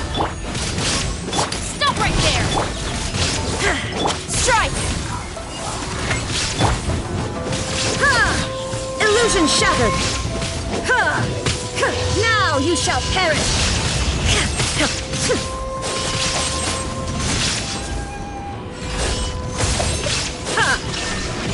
Quiver! Final warning! Hands where I can see them! Glory to the Shogun! Supporting fire! Torn to oblivion!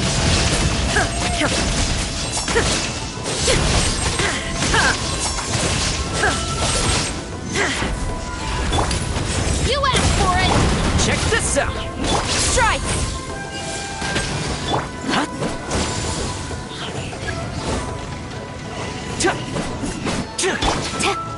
the front! Inazuma shines eternal! Here's backup! Stop right there! There is no escape!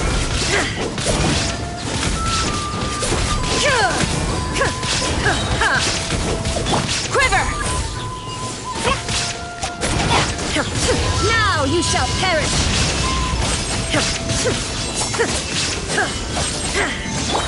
Justice will prevail! Don't get too close! Glory to the Shogun! Illusion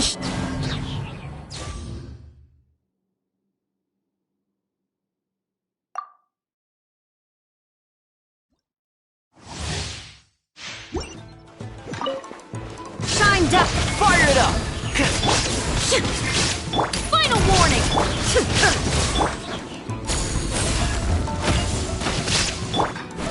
There is no escape! Inazuma shines eternal!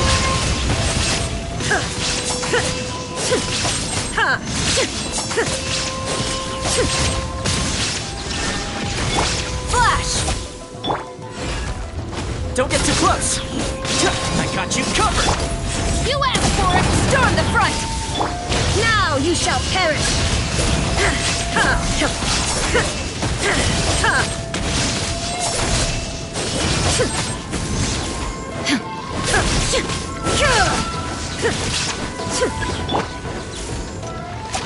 Strike! Drop your weapons! Torn to oblivion!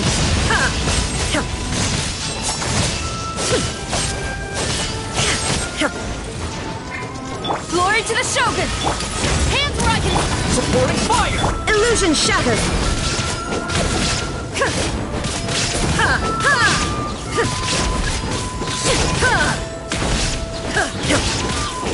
Shine down!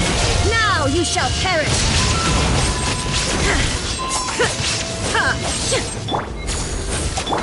Check this out! Stop right there!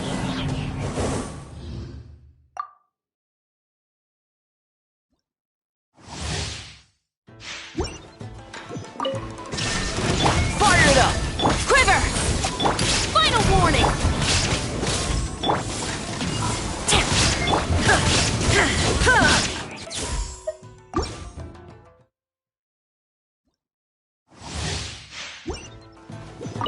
Illusion shattered! Don't get too close! Drop your weapons!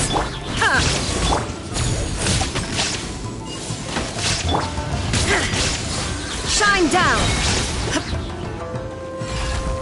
Inazuma shines eternal!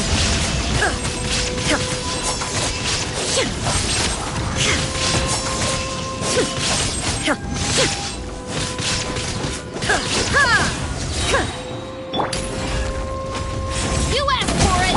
Flash! I got you covered! Now you shall perish!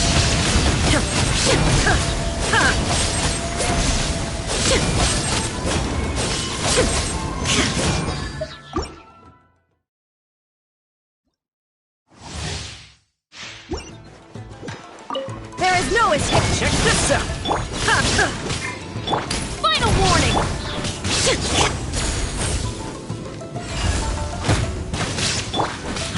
Shine down! Stop it! Fire it up! Torn to oblivion!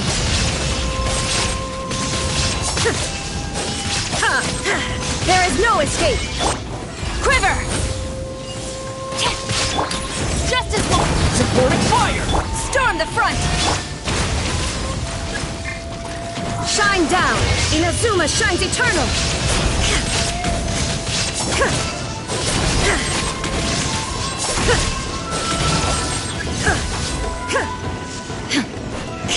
Flash! Stop right there! You asked for it!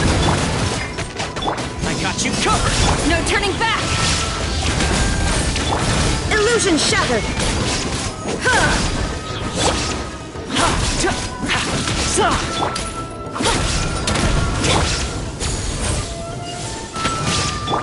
Torn to oblivion!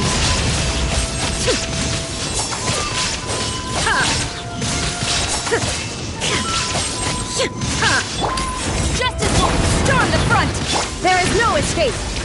Ha!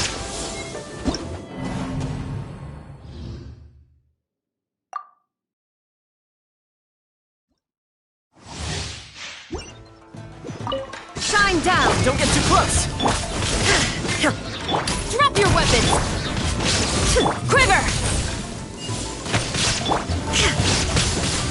There is no escape! Check this out! Inazuma shines eternal!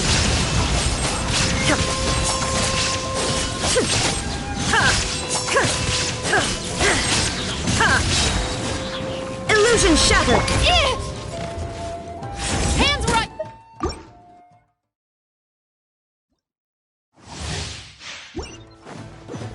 There is no escape! Don't get too close!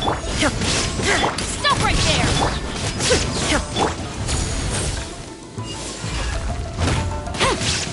Illusion shattered! Torn to oblivion!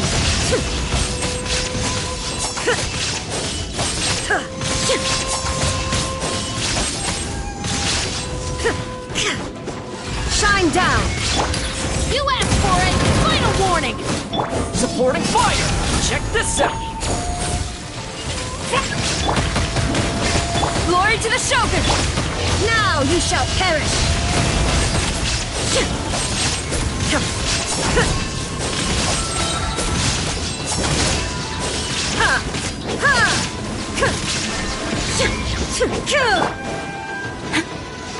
Flash!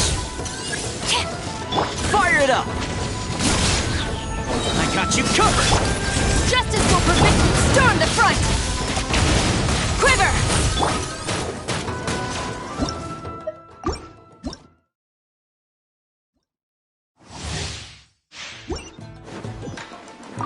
Illusion shattered! Don't get too close! Stop right there! Flash!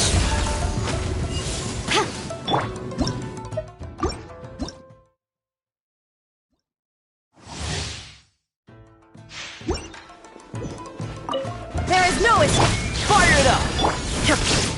Drop your weapons!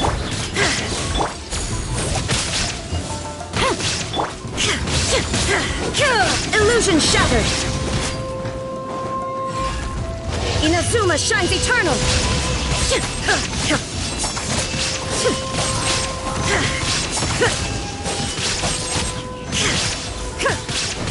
Shine down!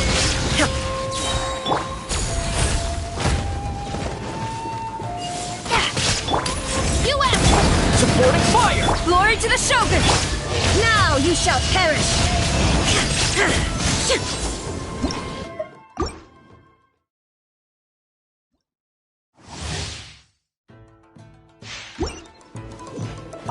Illusion shot! Don't get too close! Final warning! Quiver!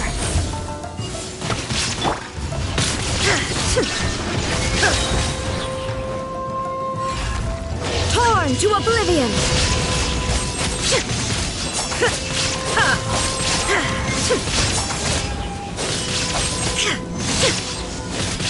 Flash! Hands where I can see them! I got you covered! Check this out! No turning back! Now you shall perish!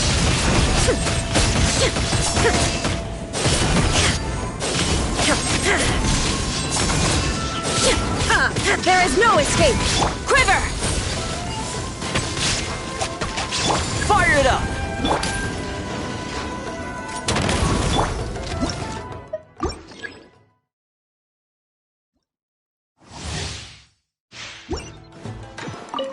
Shine down! Don't get too close!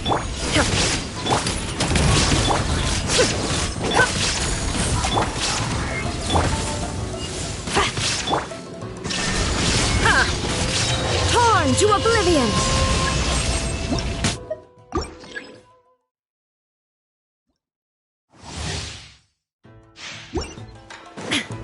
Illusion shot! Check this out! Strike! Shine down! shall perish! Ha!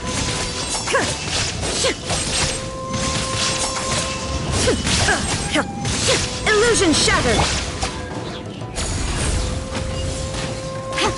Glory to the Shogun! Supporting fire! You asked for it! Drop your weapon! Don't get too close! Torn to oblivion!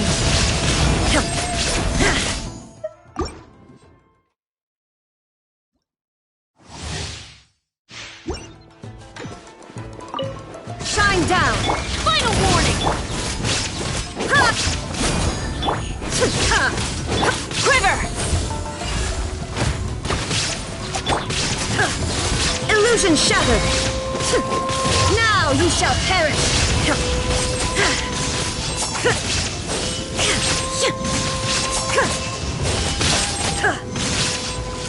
Shine down! Strike! Impossible! Check this out! Stop right there! Justice will... Here's backup! Storm the front! Torn to oblivion!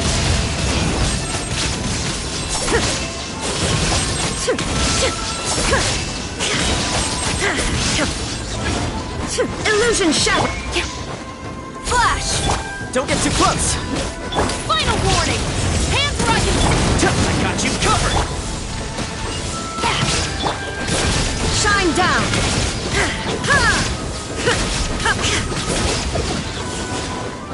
Now you shall perish!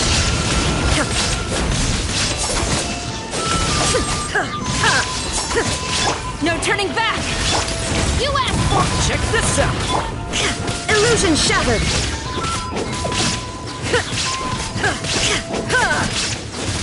Torn to oblivion!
astrologers must rid themselves of material.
Desires. Only by ridding oneself of clutter can...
One see the true world around them.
Ancient alchemy truly is fascinating.